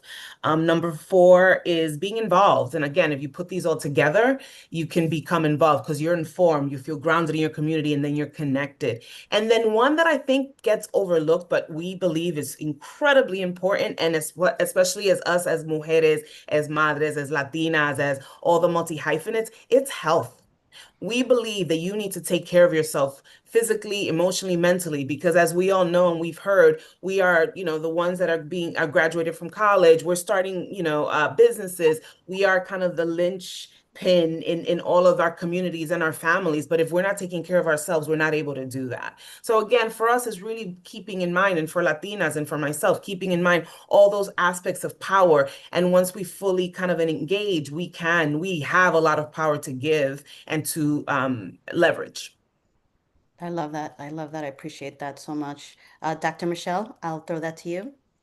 Sure. Thank you so much for having me. So, it was mentioned, that a lot of us Latinas didn't grow up in politics. Our knowledge of politics was very minimal. In my household, my dad said, you don't discuss politics, you don't talk about who you vote for. It was a private, event. And so I've never grown up that way about politics, never really knowing anything about it, not truly understanding the importance of it at a young age. And as far as like finding my voice of advocacy, it's before I was a county commissioner, I was a community advocate. I feel that sometimes an event happens in your life that is so impactful where you feel that you need to do something. And for me, it was the COVID pandemic. Watching, everyone was home, watching TV, watching the national news, following that, Latinos were being most impacted, marginalized communities were being most impacted. And I was watching this, I was watching my own county, and they were not publishing what was going on here. And so I started writing letters and emails about, could you release the demographics? And because I wanted to know. And sure enough, Latinos were leading in every category related to COVID. And also at the same time, I thought that our county was not doing enough to protect the people that, which we learned, we know now who is on the front line of pandemics now. We absolutely know that now. And so I just took it upon myself to buy PPE and hang out at COVID testing centers and pass out free masks and sanitizer, doing whatever I could to help protect my community that was being so severely impacted. And from that work, I mean, I could not believe the amount of outpouring of support to me and the organization, a very grassroots organization I just named Hayes Latinos United, and to just kind of brand it and get some recognize that we were trying to do something for community and build trust. But the people that turned out, the volunteers, the businesses that wanted to help was amazing. And, it just grew into this bigger organization of helping community. And it just so happened around that time that this seat came up for election. And it was an open seat. And I thought, you know what do I have to lose? Maybe I can help my community in a different way, through funding, through policy, through, whatever I could do. And so I took a chance, which is very scary to get into politics. You definitely put yourself out there and you have to navigate the spaces of political parties, the cliques, all these things that happen, kind of behind the scenes. And I won. I am the first Latina to hold this seat in Hayes County. I have, done so many great things in my 3 years here. But it's so interesting to see me in different rooms with places where people don't look like me. It is dominantly white, over the age of 60, rooms. And to see these people, they're not expecting me. I'll tell you that. When they see Dr. Michelle Cohen is coming to some meeting, they don't expect a Latina to walk in that room.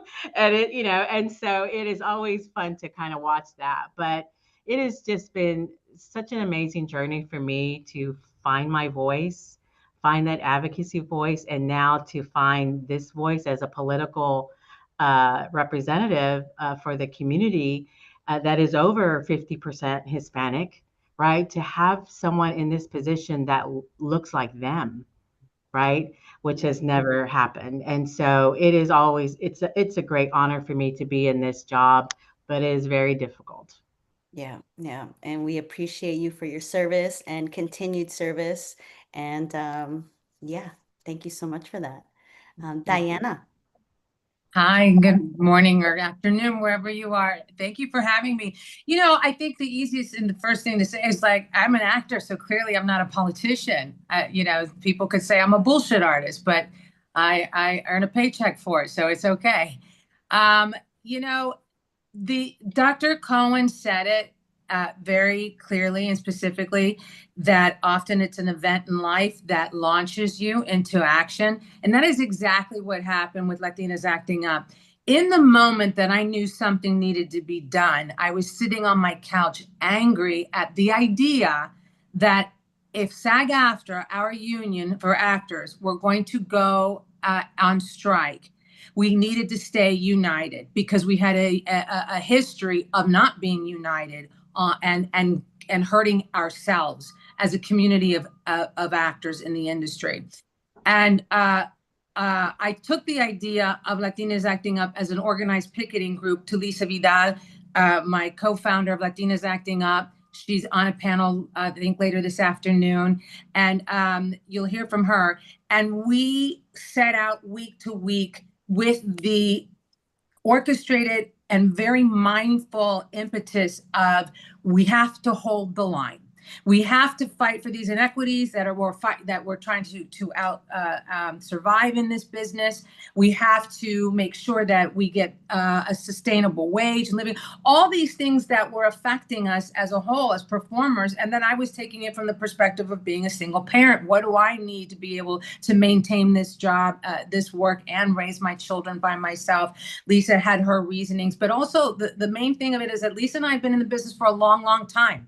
We had seen the inequities grow. We've seen them get greater, the crevice widen, and we've seen the very slow movement of changing anything. So when we got organized and we decided to speak up, we didn't have politics in mind. We just had resolve. And we would get on there. And if you heard about us, we were on the picket line, we were dancing, we were doing flash dances, we were getting calls from people saying, come down to Fox, come down to Sony, come down, as if we were a band.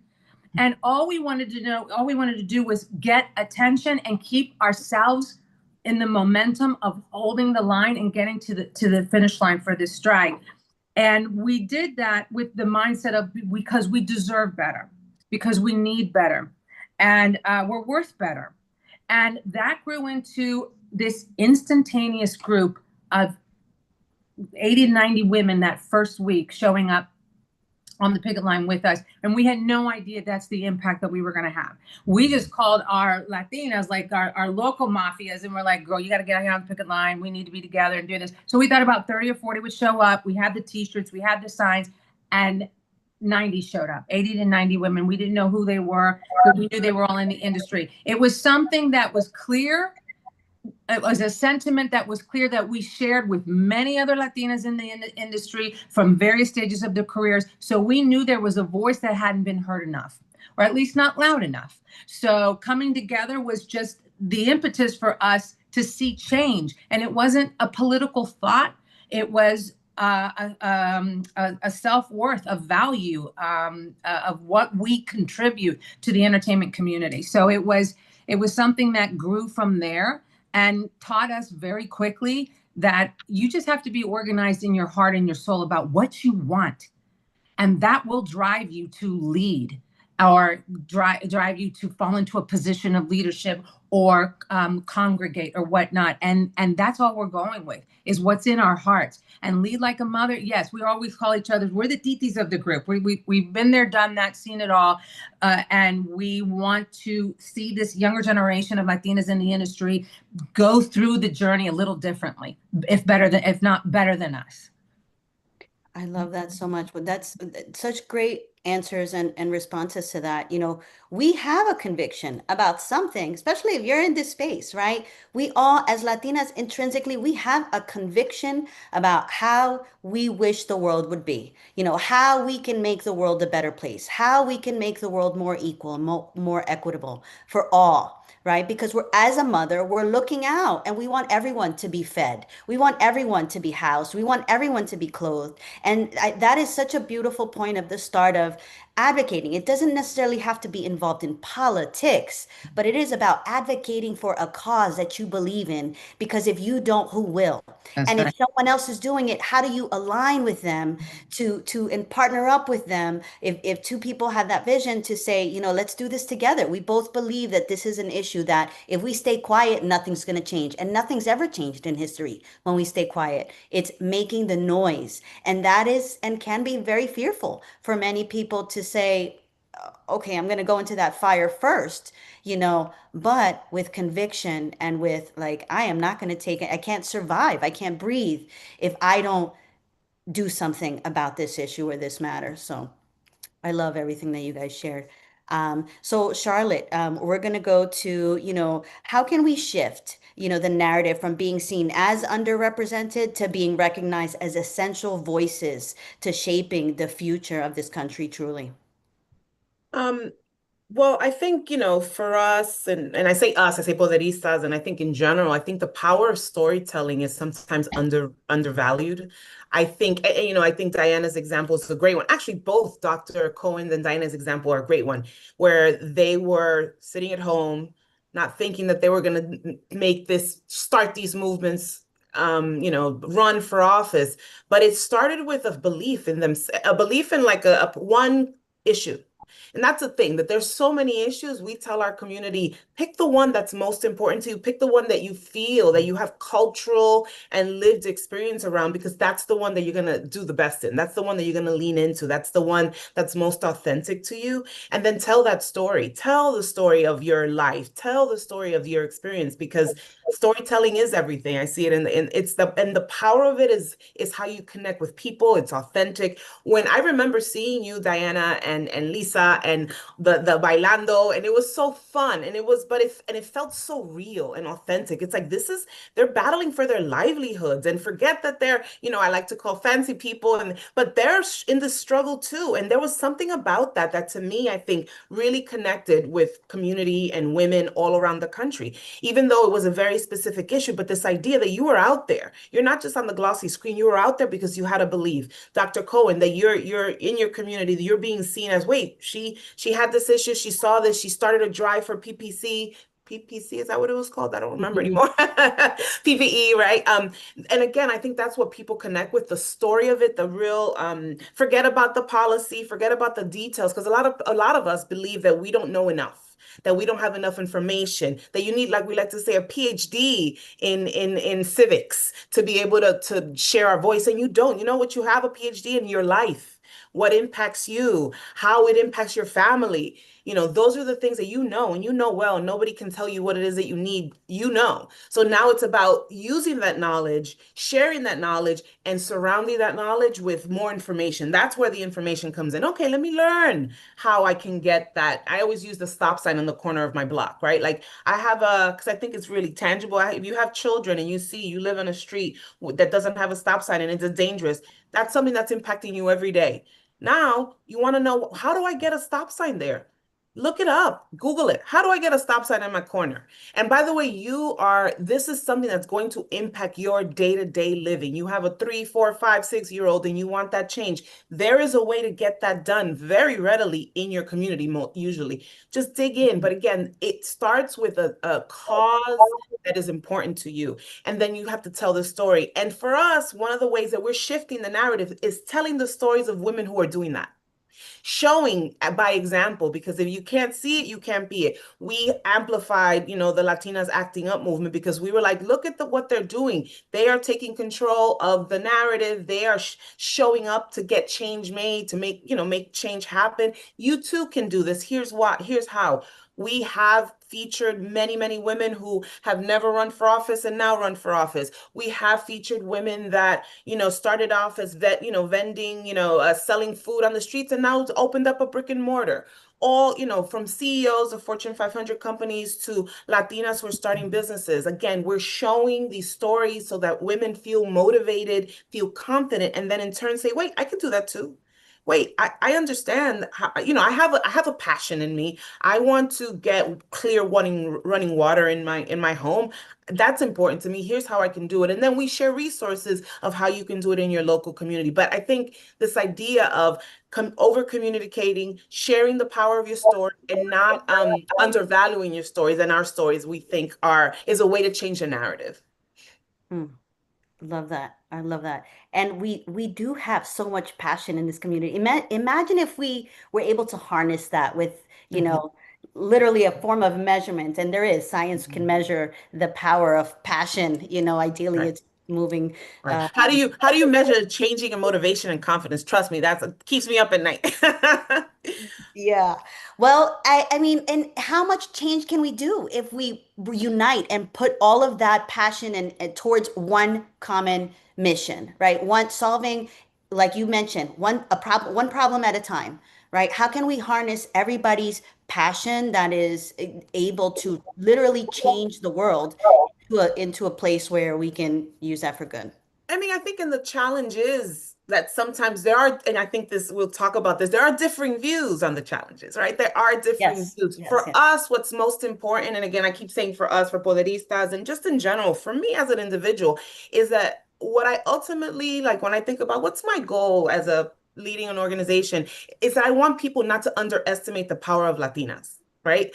That no matter how you believe, what you believe, how you vote, who you vote for, you know, whatever, that we are a force to be reckoned with, that it's not just demography, right? Like your demography is not always destiny, is that we're acting on it. We know the numbers, we keep hearing them. We're going to be this percentage, and by 2050, I believe we're going to be 30% of women in this country.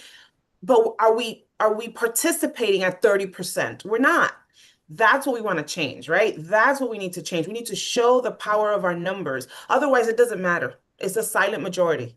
And that's the thing. It's like, so sometimes it's difficult to just have the one issue that we all align with, because we've seen, we have different opinions, different approaches. But to me, it's about showing up, that all of us, 30% show up, and then we can do the math of how it breaks down. But wow, that group is a group that you want to cater to, that you want to hear from, that you want to listen to, because they are going to show up. I mean, we have a wonderful example in the African American female community, right? And however they are organized, and you know, there's a lot of cultural and generational information. We're still a new community, but when I think of it, they are a group of women that hold it down. How do we get there? How do we get there? Yes, so many nuggets there. Commissioner Michelle, so what strategies would you recommend for leaders in public roles who may feel discouraged or overwhelmed? And how can they continue to advocate effectively for their communities as you have, even in difficult times? Yeah, thanks for that question. You know, I've been in this office for 3 years, and every day is a battle, every day. And I definitely, you know, have my highs and lows every day. And it does get to me, you know. I mean, being a community advocate is a whole lot different than being in political office. You know, when you're doing the advocacy work, people are thanking you, you know, they're asking, how can we help you? But then when you're in political office, it is, what can you do for me? You know, like what can you, there is an expectation that you need to provide and give to your community, right? But what's great about my county, you know, there are 4 commissioners in this county. Half of the county is led by 2 Latinas that represent the east side of the county. And so together, we have been able to do a lot of great things. Just, I think, being Latina, you know, I'm the new one with all these ideas, working with someone who's been in a position for 20 something, you know, years, who has a lot of just institutional knowledge. And so together, we've been able to, you know, bring infrastructure, county services, more robust public health, you know, all these things that my community needs, more, you know, food distribution, school supplies, all those basic needs that people need, you know, we are bringing them to the county, you know, working collaboratively. And so it's been, but, you know, even though that's all great work, it is still a challenge to get it done. And so a lot of times when I feel myself just a little maybe discouraged or stressed about what's going on, there's a very, you know, political issue that we're having to deal with. Sometimes just going back and working in the community kind of helps me reset, and it reminds me of the why, because it's really easy to get caught up in the political stuff, right? Everything, you know, everything that's going on at the national level, it will definitely come down to the local level, and you feel it, and you're trying to navigate, and you're trying to compromise. But what helps me is, just walking down the street and having conversations with people, working at food distribution drives, seeing what's going on in the community. That helps me remember the why, right? And then I'm like, okay, you know, that fight was worth it. You know, I can move on. But that usually really helps me a lot. Also, building a robust small network. one thing that I have learned, when you're running for office, everyone's behind you, the big groups, the locals, they're all behind you. And then it is very interesting to see how quickly people turn against you after you've taken office. And so my circle of friends or that people that I trust is very small. It is very small now. And so I keep those people close to me. But that definitely helps me with, when I'm feeling the stresses. And also, social media is, everyone knows that is crazy, especially in politics, right? So I'm always getting beat up over, maybe a vote that I took. And so I've learned to just not look at social media as much. I kind of separate myself from that. I do something else. I have a kid in high school and I focus on her stuff. I stay off of social media because it gets in your head. It will get in your head and it will put you in a place you don't want to be, right? Yeah. And so I think just, now being a politician for 3 years, I've kind of learned to adapt. And then that's one great thing that us Latinas are great is we can adapt, we can change. That is just part of who we are. And I think, and it's something that I've just learned to become just through experience, right? I'm truly a natural introvert. And so this is not a normal space for me. I have learned to turn this on and be this person that I need to be to get my message across, right? But that takes time to build. And I've talked to young Latinas like in high school, and they'll hear me speak, and I'll tell them that I'm really kind of naturally a shy person, an introvert, and they'll come up to me afterwards and like, how do you do it? Like, how do you get up and speak in front of people and crowds? And I'm like, it takes practice. Like it really does. And I've learned to accept that that's not a weakness of mine. It is just who I am. And as the sooner you recognize that that is just who you are, then you learn how to maneuver it, right? You learn tricks and how to, voice your opinion or give your speeches or fight for what you want. But that just takes time, but it does help when you have a group of other Latinas help supporting you and just being that support person for you, right? It's great to have that. But, just for me personally in this role, it has taken time for me to become who I am and find that voice for me right now. I love that. We have to be kinder to ourselves and learn the journey of the process of what we're going through and what we're doing and what we're willing to do and what we have a conviction on.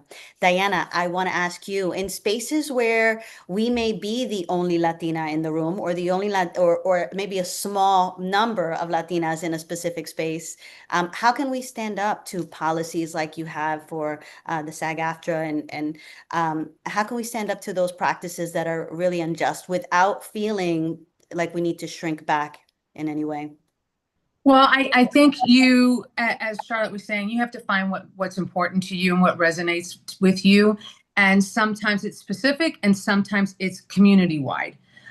So things that appeal to me that I know that I need to speak for come from my history of being a single parent, single income, blah, blah, blah. Those are the things that I've walked through that I want to see certain policy for. If there's other rights, that speak to you that are different than mine, then you should. And, you have to find your angle and your angle of how you're going to speak up. And everyone has their own, Charlotte and Poderistas, Dr. Cohen from Office, Lisa and I from this platform in the entertainment industry, we have an agenda. We're not just a platform to bring the women together of mentorship and empowerment. We are. But our agenda is also business oriented, and it's not just for better pay and equal rights. It's all of that. But it's to see more of us out in front. Because as you said, if you don't see it, you can't be it. We literally have a physical, literal platform of seeing it. And so if we don't advocate and get louder as a group of Latinas in the industry, from in front of and behind the camera, to have more shows, characters, storylines that are about all of us, all of you will not be represented. And if you are represented, you're represented in this much or in these three categories of Latinos in general that are highlighted the way we typically see them. And we can sit here today and go down this roster of all these phenomenal women here and all these phenomenal participants and hear 180 something different stories, and we don't see anything like that reflected in our stories on television and film.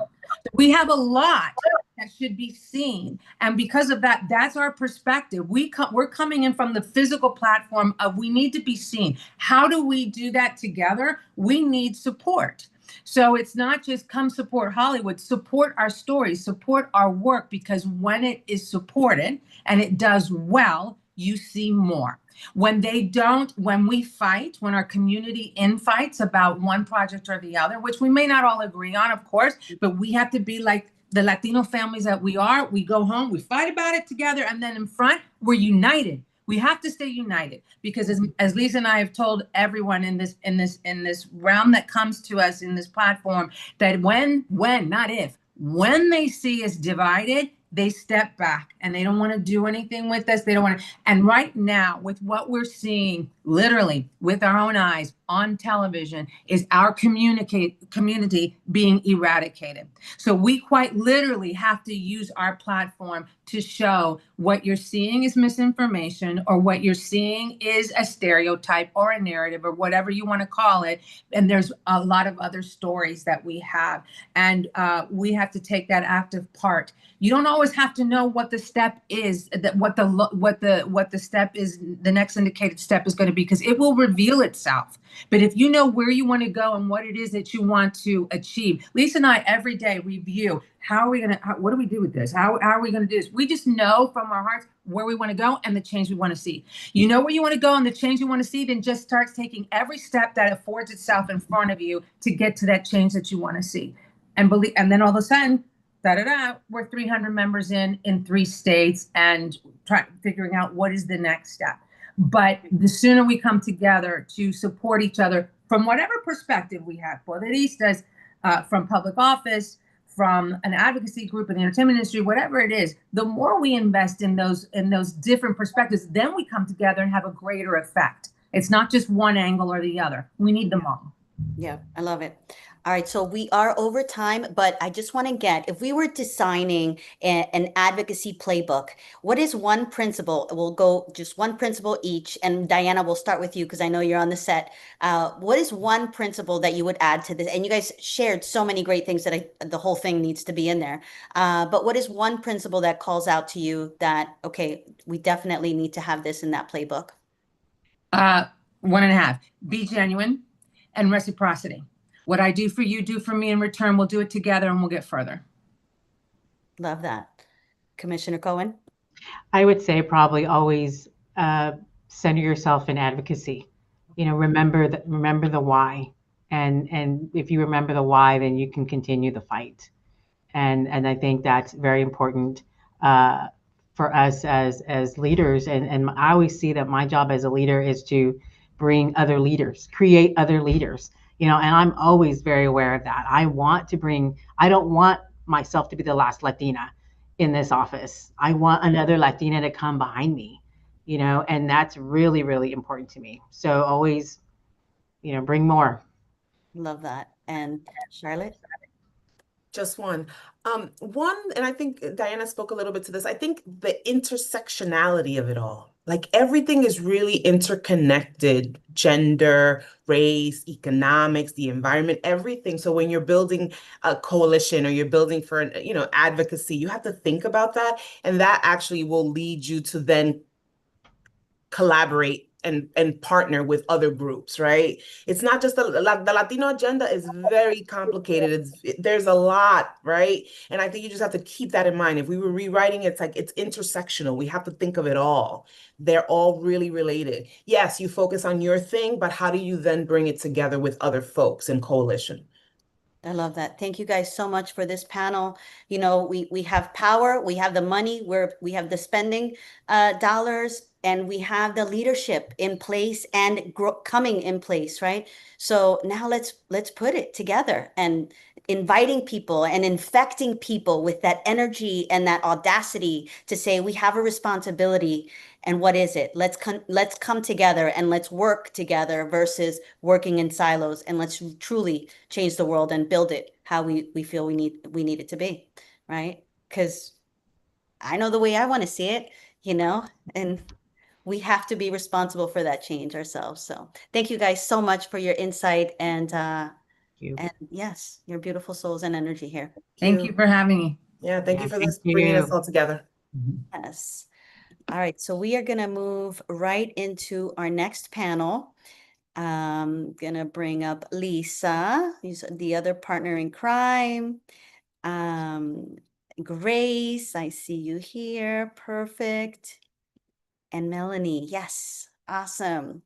Okay, so a lot of information we've covered today, and I love to round it right back into leadership, right? Because leadership isn't a fixed title, it's an evolving journey, truly. And each of us has been called to grow into the next version of ourselves. And I always talk about that. What is the next version of yourself? Who is it that you're trying to be? And what is it that it's going to take to get there, right? So taking ownership of our voices, and standing firm in our belief systems, and let's begin there, standing firm in our belief systems, because the conversation around transformation, about stepping into that next version of you and your leadership, will explore what it means to own your responsibilities, to stand for what you believe in, and to shift your mindset, which is the most important thing, the most important skill set that you need to do towards growth and impact. And it's about becoming not just the leader that you are today, but the leader you are meant to be and are in the process of already becoming. So thank you so much, ladies, for joining me on this panel discussion. I want to give a quick introduction to the audience so they know who you are. Lisa Vidal, celebrated actress of Being Mary Jane, and the broker and the baker and the beauty. The baker and the beauty, a breast cancer survivor as well, and co-founder of Latinas Acting Up. Grace Landon, Senior Vice President of Bank of America, dedicated to advocating financial empowerment and championing Latina leadership in business. Let me make sure you are able to come on. And Melanie, founder of Elevate Latinas, creating pathways of mentorship, growth, and visibility for Latinas, Latina professionals, and Latina entrepreneurs. Welcome, ladies. Thank you. Thank you. Wonderful. All right, Grace, we can't see you. I'm not sure if you're on or just having a couple issues, but I'll just start kicking it off, and then maybe we can fix where you are, because I know you're there, but you're not there. All right, so when we think about the next leader version of you, right? What comes to mind when you think about that? Who is that next leader version of you? And how is it different from who you are today? We'll start with Dr. Melanie Rodriguez. Hola a todos. Thank you for having us, and thank you for having me. I would say for me, one of the things that I think about when in the next level of me is being bolder and more visible. For me, I have always been the kind of person that is in chinga, right? Always doing things, always moving, definitely a connector of people, resources, and ideas. That's a huge thing for me. And what I know that I need to do is be more visible. I mean, be more outspoken and share more, even for myself. As a coach, as a person who speaks to leadership development and visibility a lot, I'm really good at helping other people do this. And I know that I need to be better at doing it for myself también. Yes, that definitely happens. Lisa, we'll go to you next with that same question. Okay. First of all, I want to say thank you for doing this, Sandra. This is amazing. And hello to all you amazing powerhouse women. Fantastic. I'm honored to be here, honestly. You know, I can't even believe that I am where I am right now. It's kind of crazy because I'm that person that believes like God opens the door and be ready for it and walk through it, because you never know where he's going to take you. And Diana and I, like she was saying, everything ditto to what my girl said. But that, she and I, we have big dreams for Latinas Acting Up. We want to create our own BET Network. We want to create our own Tyler Perry Studios. Like, we have big dreams, and so that's what we're shooting for. We want to be not only the leaders that we are, but we want to be leaders that create change, and physical change of what we as Latinas are used to seeing and being a part of. And making sure that we have that seat at the table that we are so deserving of, and I've been in this industry for 45 years, Diana, over probably 30 years. And, I started out as a kid. And so I've gone through the gamut of this industry and seeing how here we are, we're rising, and then it's like it goes backwards. And so I want to be the kind of leader, I hope and pray to be the kind of leader that influences not only great change in the industry, but great change in how Latinas feel about themselves and how we see ourselves and how we take action and how we activate and how we bring together in community, how we exemplify reciprocity, like Diana was saying. We must see ourselves together as one, as strong, and not take our cultural differences and use them against each other. So we want to be those kinds of leaders and Latinas, at least starting with the entertainment industry, and then who knows where that will take us, right? And what you're doing right now, Sandra, is so important. And I love what everyone said. And Charlotte made such a great point about us, really, really seeing ourselves making the change, really seeing ourselves doing what we can be doing, and not thinking about the negative of what's holding us back, right? I think that's important, because when we envision it, we can be it, we can see it, we can do it, Yes, I love Yeah. that. Love it, love it. And Grace, glad to see you. So, as a senior vice president of Bank of America, what does the next level of leadership look for you? What? Hold on, we can't hear you.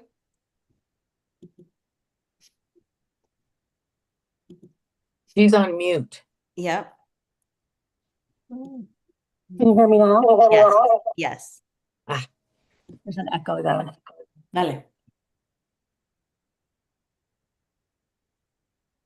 Can you hear me? Yes. A little echo, but There's an echo. Is that better? yes.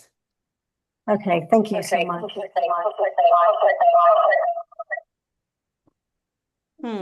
There's an echo. Yes. Technology, we will take this over too. Yes. Who's gonna problem solve this one? We need a techie. We need somebody really good at tech. Yeah. Is that better?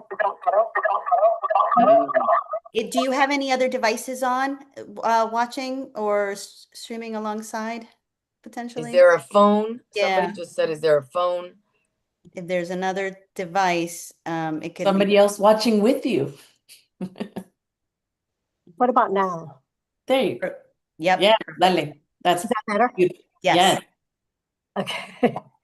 I'm actually in a hotel, so I apologize I'm traveling today, so I'm a little challenged in this room. But so thanks again, Sandra, for hopefully everyone can hear me okay. And I see a lot of my peers from Charlotte on the call here. But just I think for me, in terms of for leadership, I've been, as Sandra, as you introduced me, I've been with Bank of America for 29 years, so for almost 30 years. And in my career over the last almost 30 years, I've had 13 different roles. And as I was listening to the commissioner, Dr. Cohen speak, I thought, gosh, there's so many commonalities. Just because the role that I'm in today, as so many of my peers know that are with us today, I am the first Hispanic Latina as the market executive for our corporate headquarters at Bank of America. I know I will not be the last, and I've been in my role for 3 years.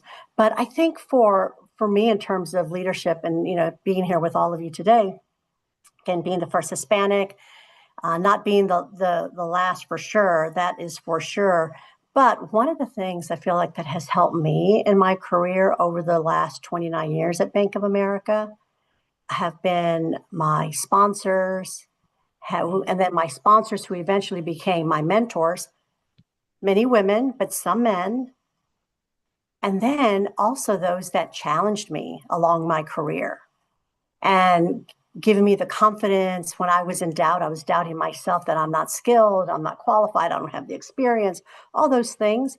It was those sponsors and mentors that really encouraged me to say, of course you can do that. You know better, So I think for all of us who are here with us today, is those are some things that we need to make sure that we're doing. And we've heard that throughout the different panels, but that's something that we can do, that we can control by going and securing a sponsor or a mentor or even that challenger, again, men or women, to help overcome those doubts. In terms of the next version for me is, I would say, being more intentional. I mean, I'm at the end of my career. I'm in my 60s, early 60s. So I'm at the end of my career. But for me is, how can I continue to be intentional? How can I continue to be more strategic? How, because I can still add a lot of value and driving growth for a large company. And then also a lot more focus on lifting others, right? That's the responsibility that we can all do, that we can control. It's not, again, just opening doors for myself, for Grace. It's not even about that. It's about, how do we build those pathways? How do we build those bridges for others that are following us so that they too can also be successful? And for my peers that are here, Ileana and others, is how I learn from you. I mean, I'd like to think that folks are learning from me, but I'm learning from others in the community. I'm learning from other leaders. I'm learning from my peers and other companies. But that's what we can do. And I think the call to action for all of us, as we think about, what's that next version of me? Open doors for others, for someone else, whether it's this week, whether it's once a month, whatever it may be. But if you think about the 99 plus women that are with us today, if each of us did that for at least one Hispanic, Latina, female, Latina, can you imagine the powerful impact that we can all make? So that's something that, again, that we can all do and do it successfully. If it was up to me, I would try to mentor starting at 5th grade, because we got to start younger, high school and college. Not that it's too late, because it's never too late, but we've got to start at 5th grade. And Liana and I have talked about that. But that's kind of, I think for me, again, just, being more intentional, being more strategic, and of course, opening the doors and creating bridges for and lifting others to be successful. Yeah. Similar to everyone that's in the room today.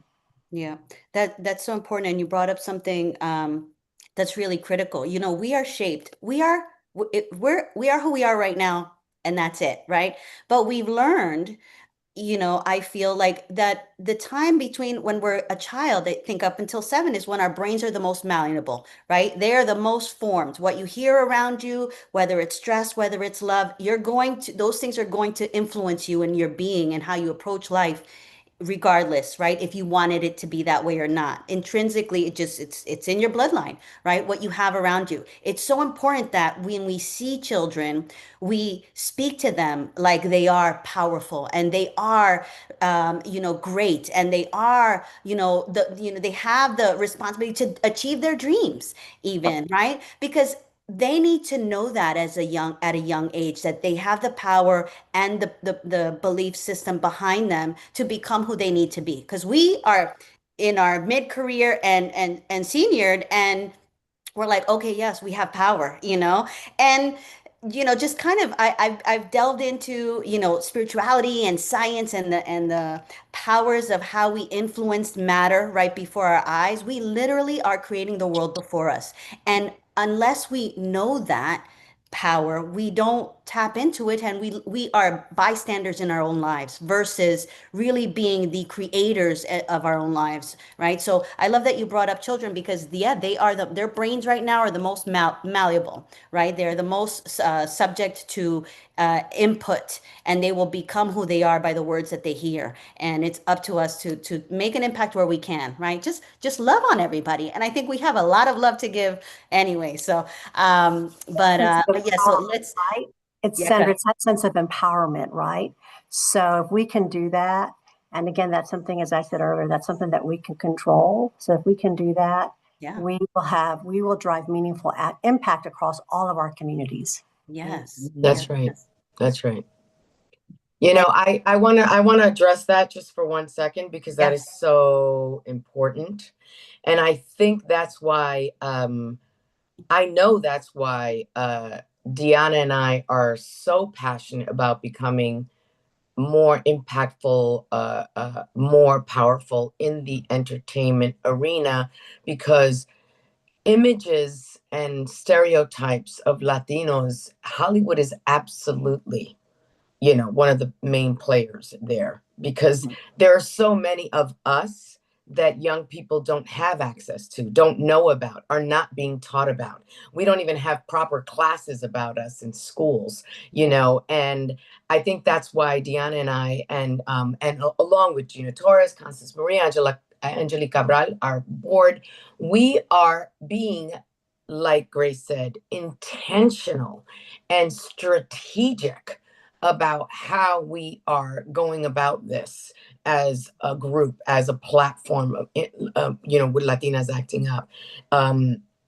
Because I think that it's been so bad generationally, the way some women were taught about, like, oh no, you don't speak up, no, you're being rude, oh, no, you can't, don't get ahead of yourself, don't shut down, push down, push back. This is bad for our community, and we as Latinas, as women especially, we are leaders, we are strong, we are the backbone of the family. And as far as I'm concerned, right now we're the front bone too, because we're kind of like, that was spoken about earlier, right? We are the exactly. spenders. We are the Listen, people who are we running have the the actors, the male actors, the Latinos are like, well, we wanted Latinos acting. And we're like, oh well, get behind us. Maybe we'll let you guys in. We'll start a chapter. But we totally joke because but we are the example. So that is so important what you just hit upon, Grace, because it needs to start like at birth, right? Like let's take it even further. But yeah, that's how we change it. That's right. And I think part of it is they don't know what they don't know, right? I think about myself. I didn't know what I didn't know. It wasn't until, or as I got older, but so many of, folks within our community, unfortunately, they don't know what they don't know, and they may not have those role models such as. And that's why it's on us to be the role models that we didn't have, right? And I think that I often hear, so I have two, my kids are still young. They are 11 and 14. And so we try to be really intentional about how we talk to them and not treat them like kids, not, and make sure that we're being the role models that they need. And I know we're going totally off topic. So, but I think it's also really important to when I think about that next level version of who I am, or even thinking about how I go about doing that, part of it is being the role model. It is showing up and showing out so that other people know what's possible. As a two-time founder, as somebody who has been in multiple books, as somebody who's done like all kinds of crazy things, I always do the things and I don't talk about the things. And partially when people find out, they're like, oh, you've done this, that, and the other. And I'm like, yeah, I have. And I just have, because I know that I'm terca and I'm going to work hard and I'm going to do all of the things to prove to everybody and to prove to myself that I can do all of these things. But the fact that I'm not sharing all of that information also means that I'm limiting myself, number one, in opportunities, number two, in limiting how other people perceive my ability to do other things.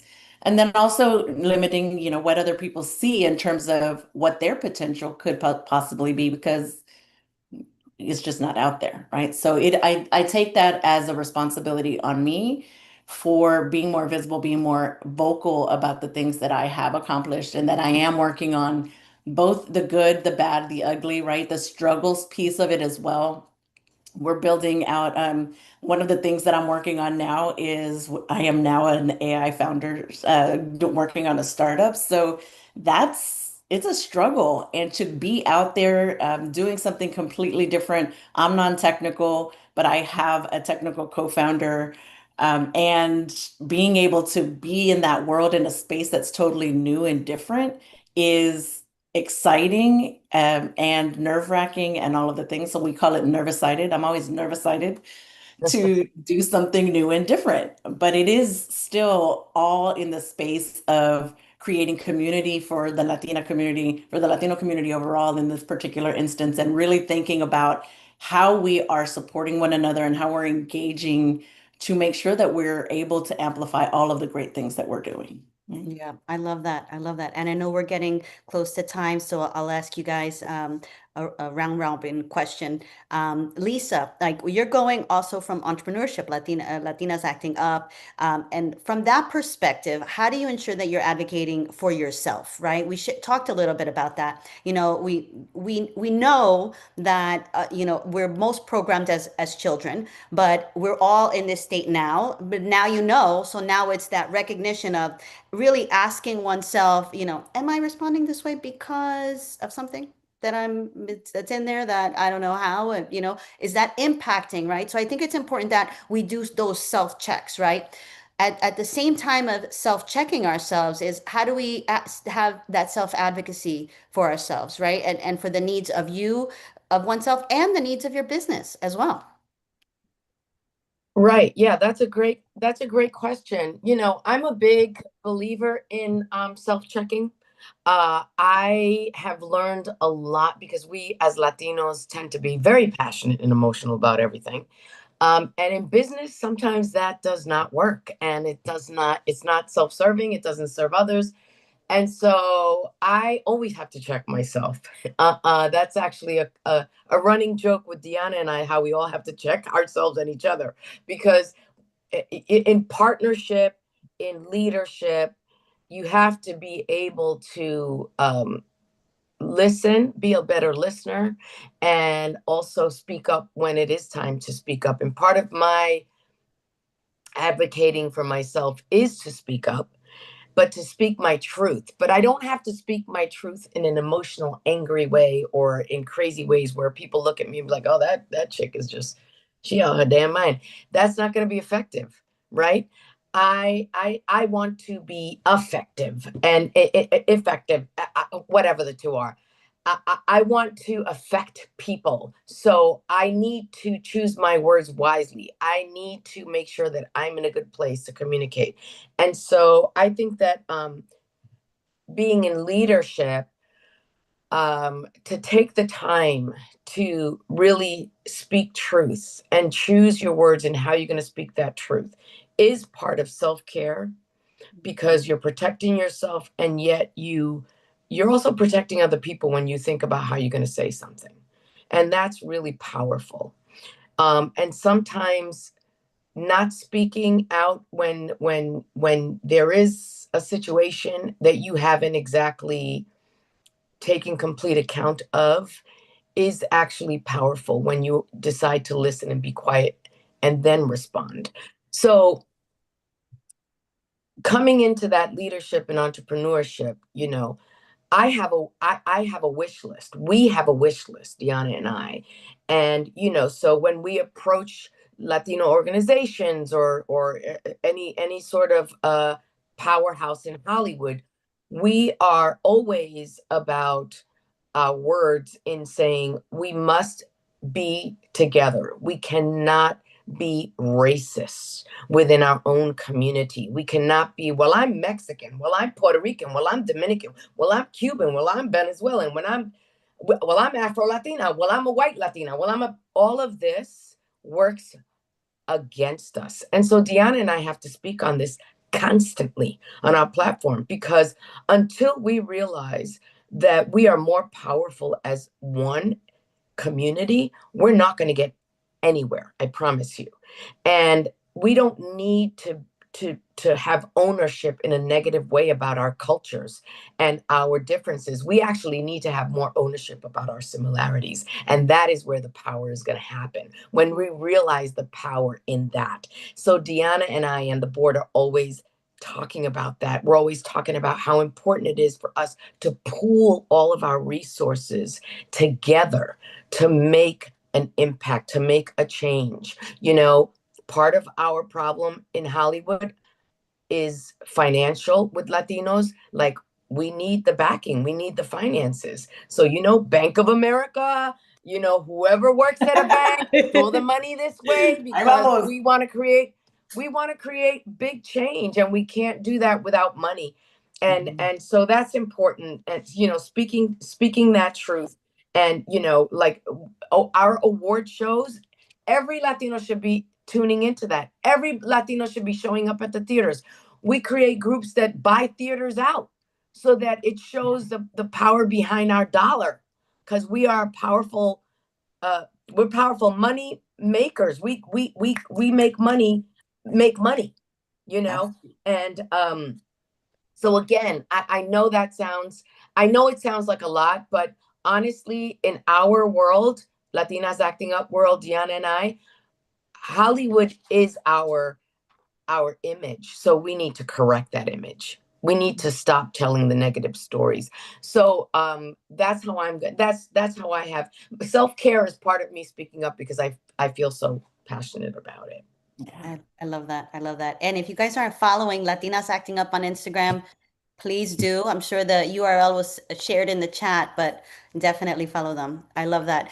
Dr. Melanie, we talked about the next evolution of self, but what literal practices or experiences have you seen that is helping Latinas prepare for the next two levels? Oh, so two things. One, I love the idea of self-reflection and really taking the time to think about it, because I think as Latinas in general, it's hard, right? It's hard to actually stop and say, what do I need to work on, and what do I need to continue to improve? And then the advocacy piece, for the important fact of, actually being able to give the people that you want to be your sponsors the tools to be able to advocate for you. Because I think one of the things we say is like, oh, I want this sponsor, or I want this mentor who's going to be able to get me this job or this promotion or help me do whatever. But we don't tell them what we want them to be able to share. So having that 30-second pitch, or having that actual physical thing that you can be able to share with folks so that they can advocate for you to help you amplify to that next level, I think is critical, so that you can, number one, tell your own story and know yourself so well that you can, say it on the street with it in, the blink of an eye, but también be able to have other people tell your story for you. I love that. And Grace, we will close it out with you. So what do you see as the biggest gap?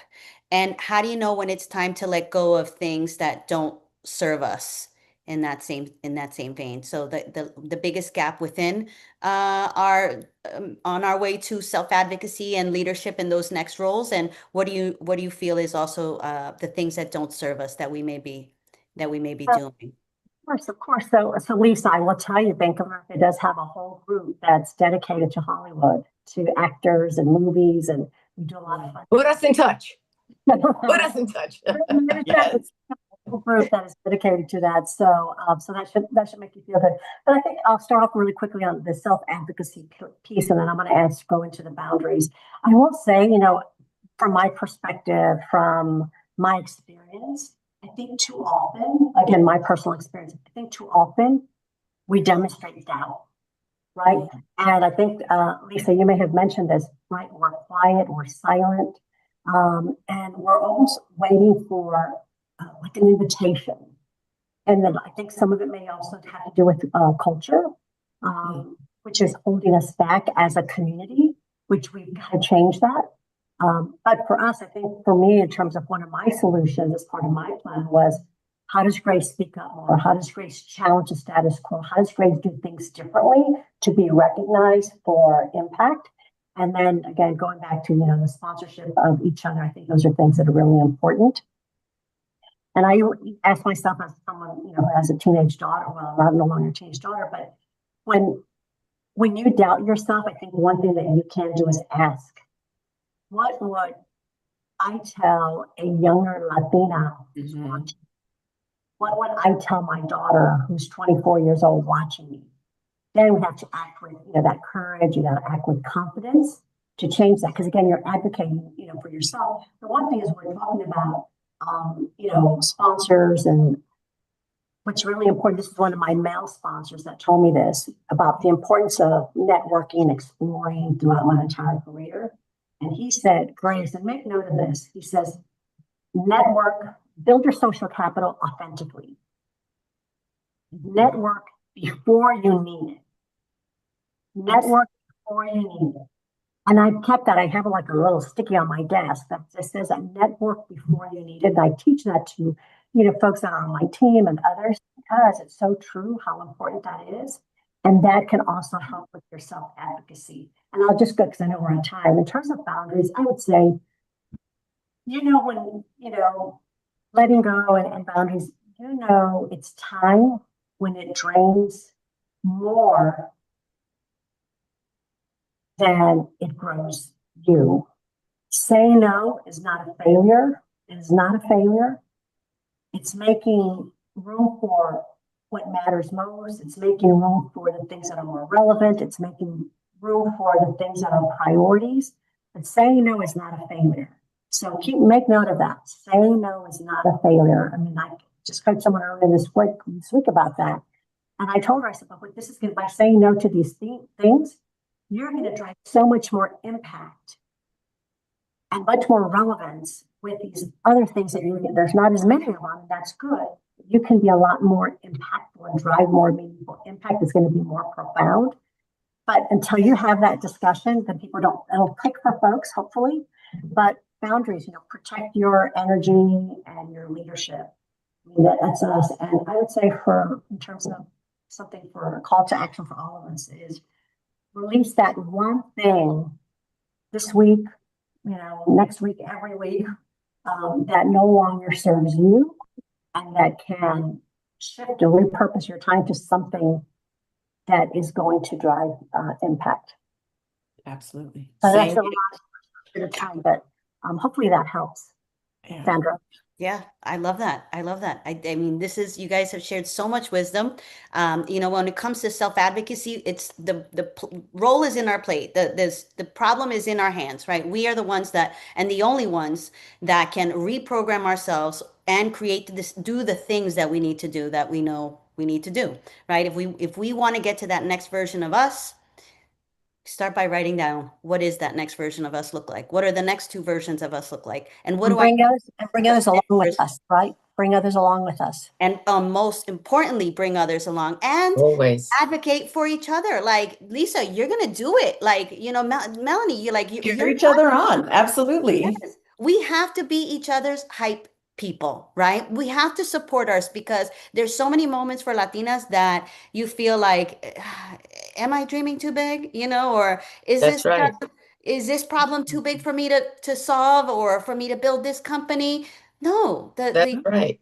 Let me just say that absolutely. Diana said it really quickly, that we are the quickest, fastest ones to look at what's wrong with what we're doing. Yeah. We pick at each other. Like, in the film, I'm going to go to film what she said, like if we got something to say, let's talk in private.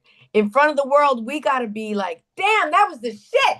Did you see that? Did you go see that? Oh my God, you got to go see that. Buy some tickets. And let's all go see this. We have to be that way. We can't go and see ourselves in West Side Story or in the Heights or, these producers that are doing, and then be like, well, that Afro Latina, her hair wasn't curly enough and she wasn't dark enough. That doesn't represent me.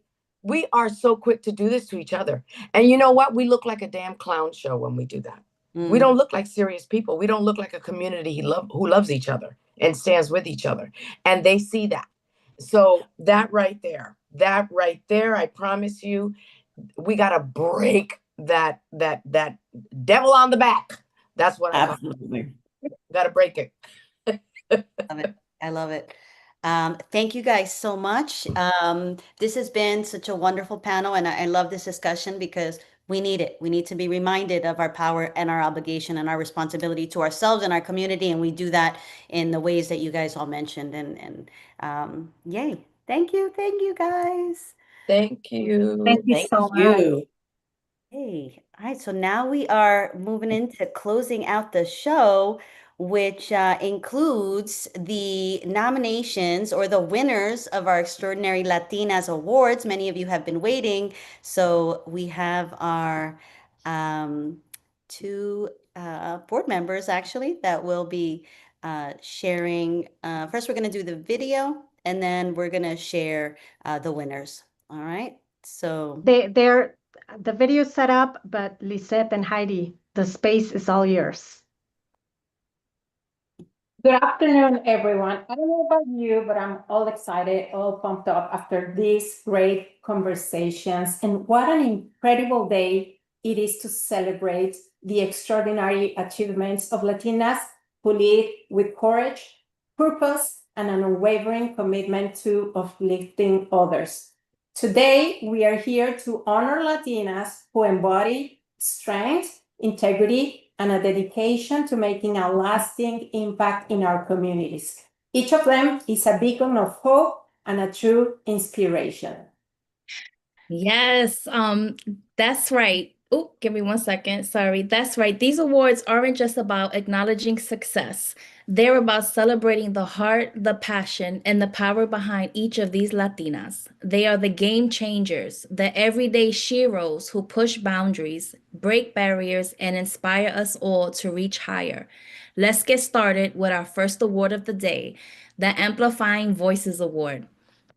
Okay. The Amplifying Voices Award is given to Latina leaders who constantly uplift others by making their voices heard. These women are intentional in promoting the work and accomplishments of others, ensuring that credit is given where it is due. They know by amplifying the voices around them, they improve equity, inclusion, and the opportunities available to everyone in their community. Let's take a moment to recognize all of these extraordinary nominees, each of them a powerful example of lifting others as they rise. Whoop, whoop.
Those were some great people, right? Oh my goodness. Wow, did you see that amazing lineup of Latinas? Well, now it is our honor to announce this year's Amplifying Voices Award winners. Are you ready? Claudia Romo Edelman, founder of We Are All Human and Hispanic Star. Congratulations, Claudia. Congratulations.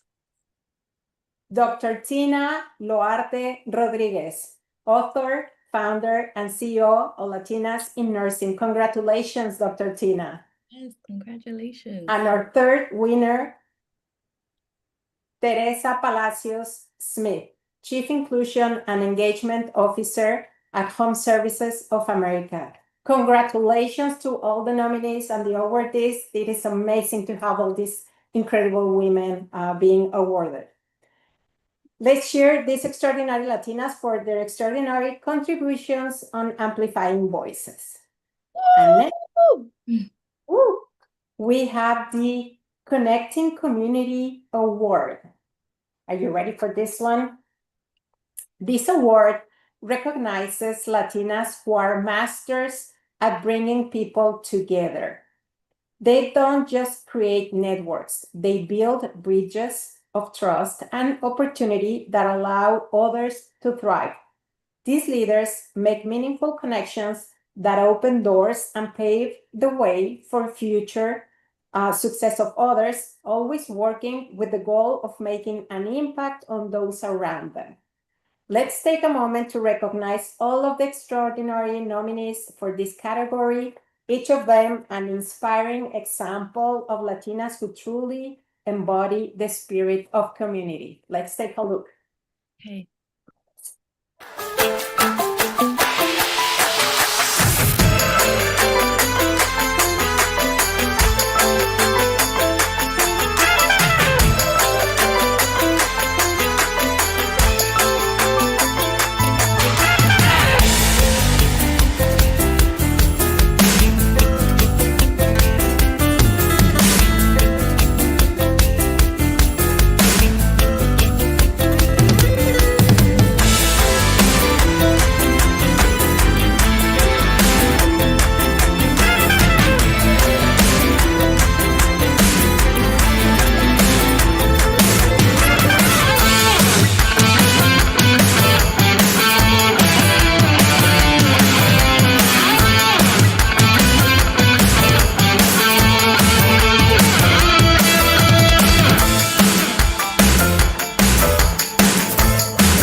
Well, can I just say, look at our community. Like for real, that was a lot of great faces, a lot of great leaders I saw.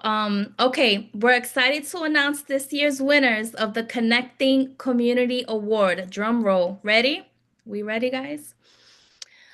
First up is Charlotte Castillo, Managing Director of Poderistas. Congratulations. Your talk was fire, by the way. Next up, Dr. Eugenia Flores Melender, co-founder and co-director of the Center of Population Sciences for Health Equity, Assistant Dean of Research, and a tenured professor at the Florida State University College of Nursing. Congratulations.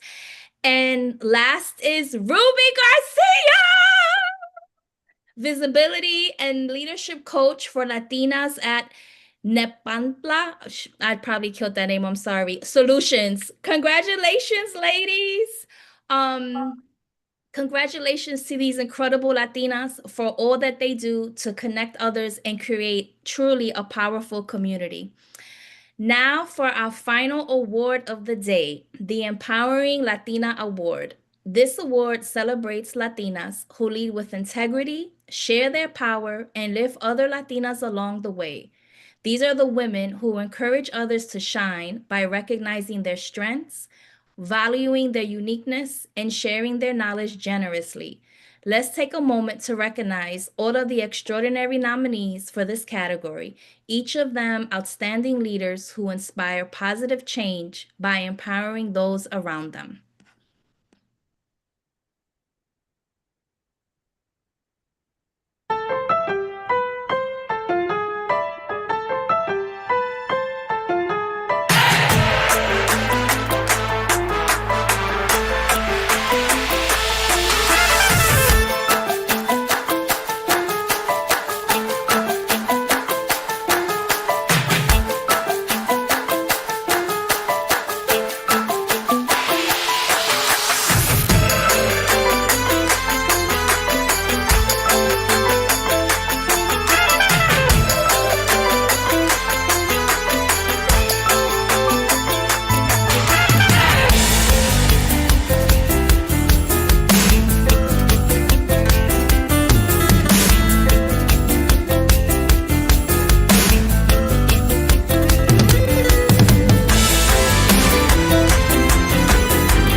Wow, how about that? Before we announce the winners, let me just tell you, we had over 450 nominations for this award. So this is incredible to see all the amazing things we're doing as a community and as Latinas.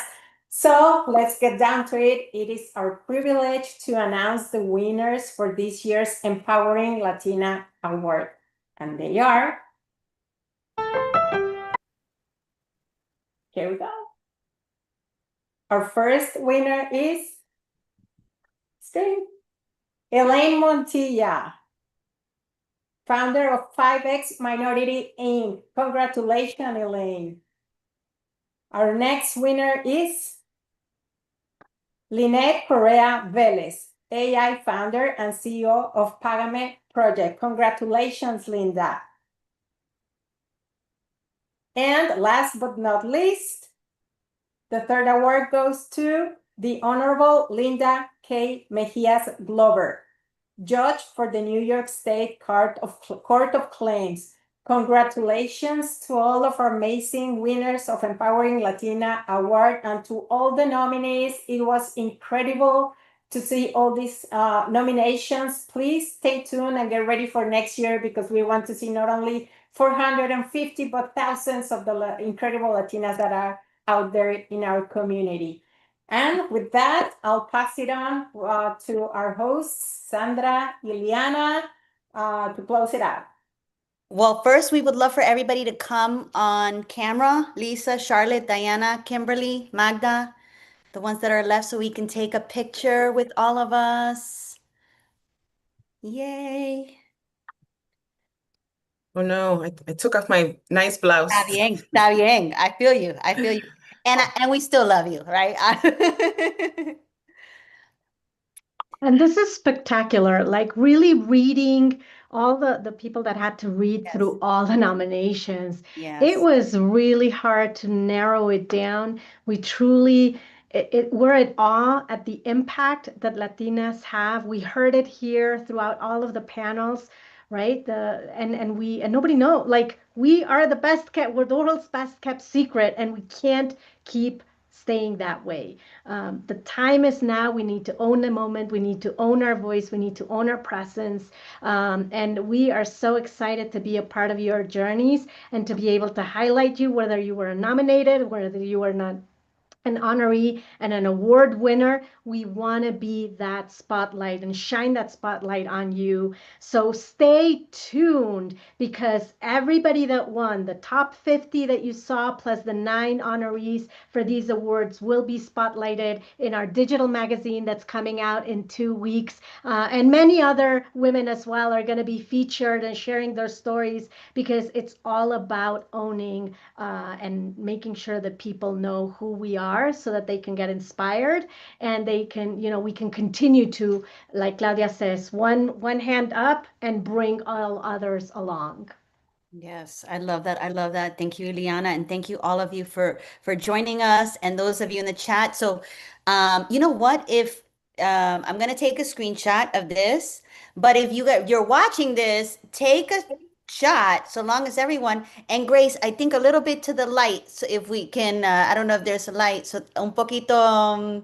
Well, I don't know. My left might be your right. So but all right. And Kimberly, I don't know if you can come on. If not, it's okay. But I'm gonna take a screenshot. But if you're watching this, take a screenshot in a second and post it and tag us. And then as long as nobody has their eyes closed, all right? If Grace has her phone, she can put on her flashlight toward her. She can put a light so that we can see her face. Yes, Yes, see her that would be face. a good idea. Yeah. Well, And then also, helping each these are other the in heroes. action. These are the heroic heroes we need to tell stories about in the movies. Great stories. Yes. Winners. There you are. There she is. There she is. That's right. Kind of. Yeah. No, enfrente la luz tiene que estar. But that's okay. Oh, yeah, there we go. That's better. That's better. All right. Yes, this has been recorded. It's on YouTube, so you'll be able to watch it all over again. We're also going to break it into all these sections so that you can so that you can hear and see each individual section as well. So you'll be able to see all of that coming up in the next couple of weeks, and you'll get an email with the links and with a lot of other marvelous information. So thank you so much. Thank you for asking. Wait, I didn't finish taking the picture. All right, so Heidi, I'm gonna bring you back. I don't, you may need a second, okay? So, okay. Everybody with the All right. And yes. So now it's like relax time. It's relaxed time. We Thank did you so much. We did the We did fifth it. one. Now we're going into the sixth one. Thank Yes. you, everybody, so much. Yeah, And yeah. thank you, Heidi. Thank you, everybody backstage. Thank you, Lizette. Thank you to our board who Yes. were eagerly working. Thank you to all of you, our speakers, to our panel, to our audience.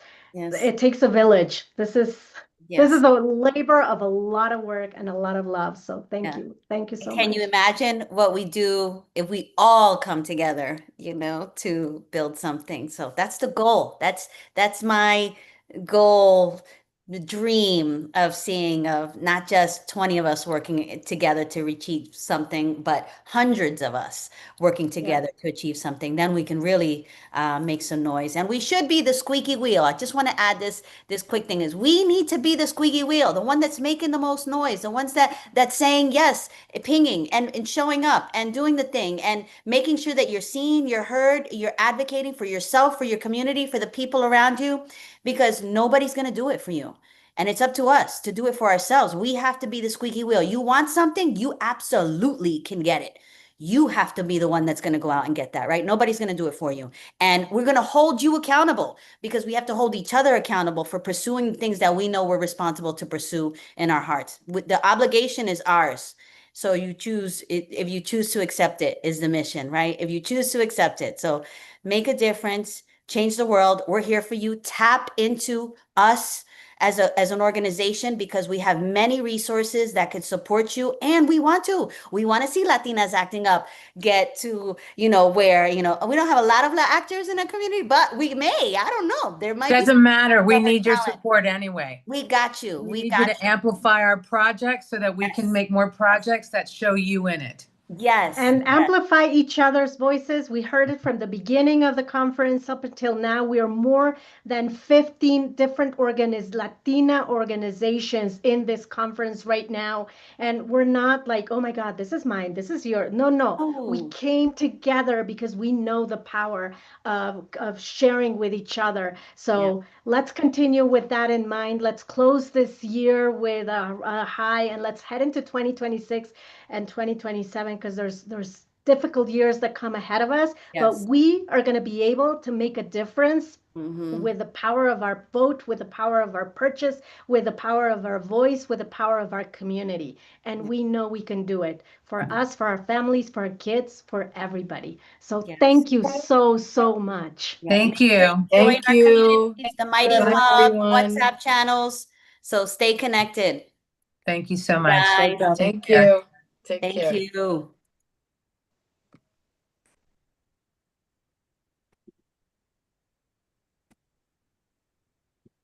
Yay. I love the love. Let me stop recording. How do you feel, ladies? You should feel great. Great. Wow. It's always amazing. Yeah. I'm exhausted. I think we Una slept 2 mejor que la hours, otra. Sandra. Huh? I think we slept 2 hours, Sandra. Maybe like an hour and a half. Yep. That's pretty much it. You couldn't tell, Cassandra, you're glowing. I don't know what you got on your face. You're glowing in a great way. Eliana, you look elegant. Like, yeah. And So, Lisette, you're not feeling great. And Lisette, you look great as well. Like this was I had my IV shot this morning, so I had to. Yeah. The live stream is still on. These are the last cuts. So sometimes they're fun to watch. And Exactly. we'll leave The it. behind the scenes. The behind the scenes. And chit chat. And chit chat. Yes. How did you guys, if you're still here, enjoy it? I know we saw a lot of great comments. but let us know what you're going to do to reach that next version of leadership for you. I think it's important for those of you, if you're here, I would love to hear your answer to that. What are you going to do to get yourself, and what is that next version of you look like? So, and if you don't get a chance to put it in the chat, reply to one of our emails and let us know so we could spotlight some of these comments. All right, now I will disconnect the live stream.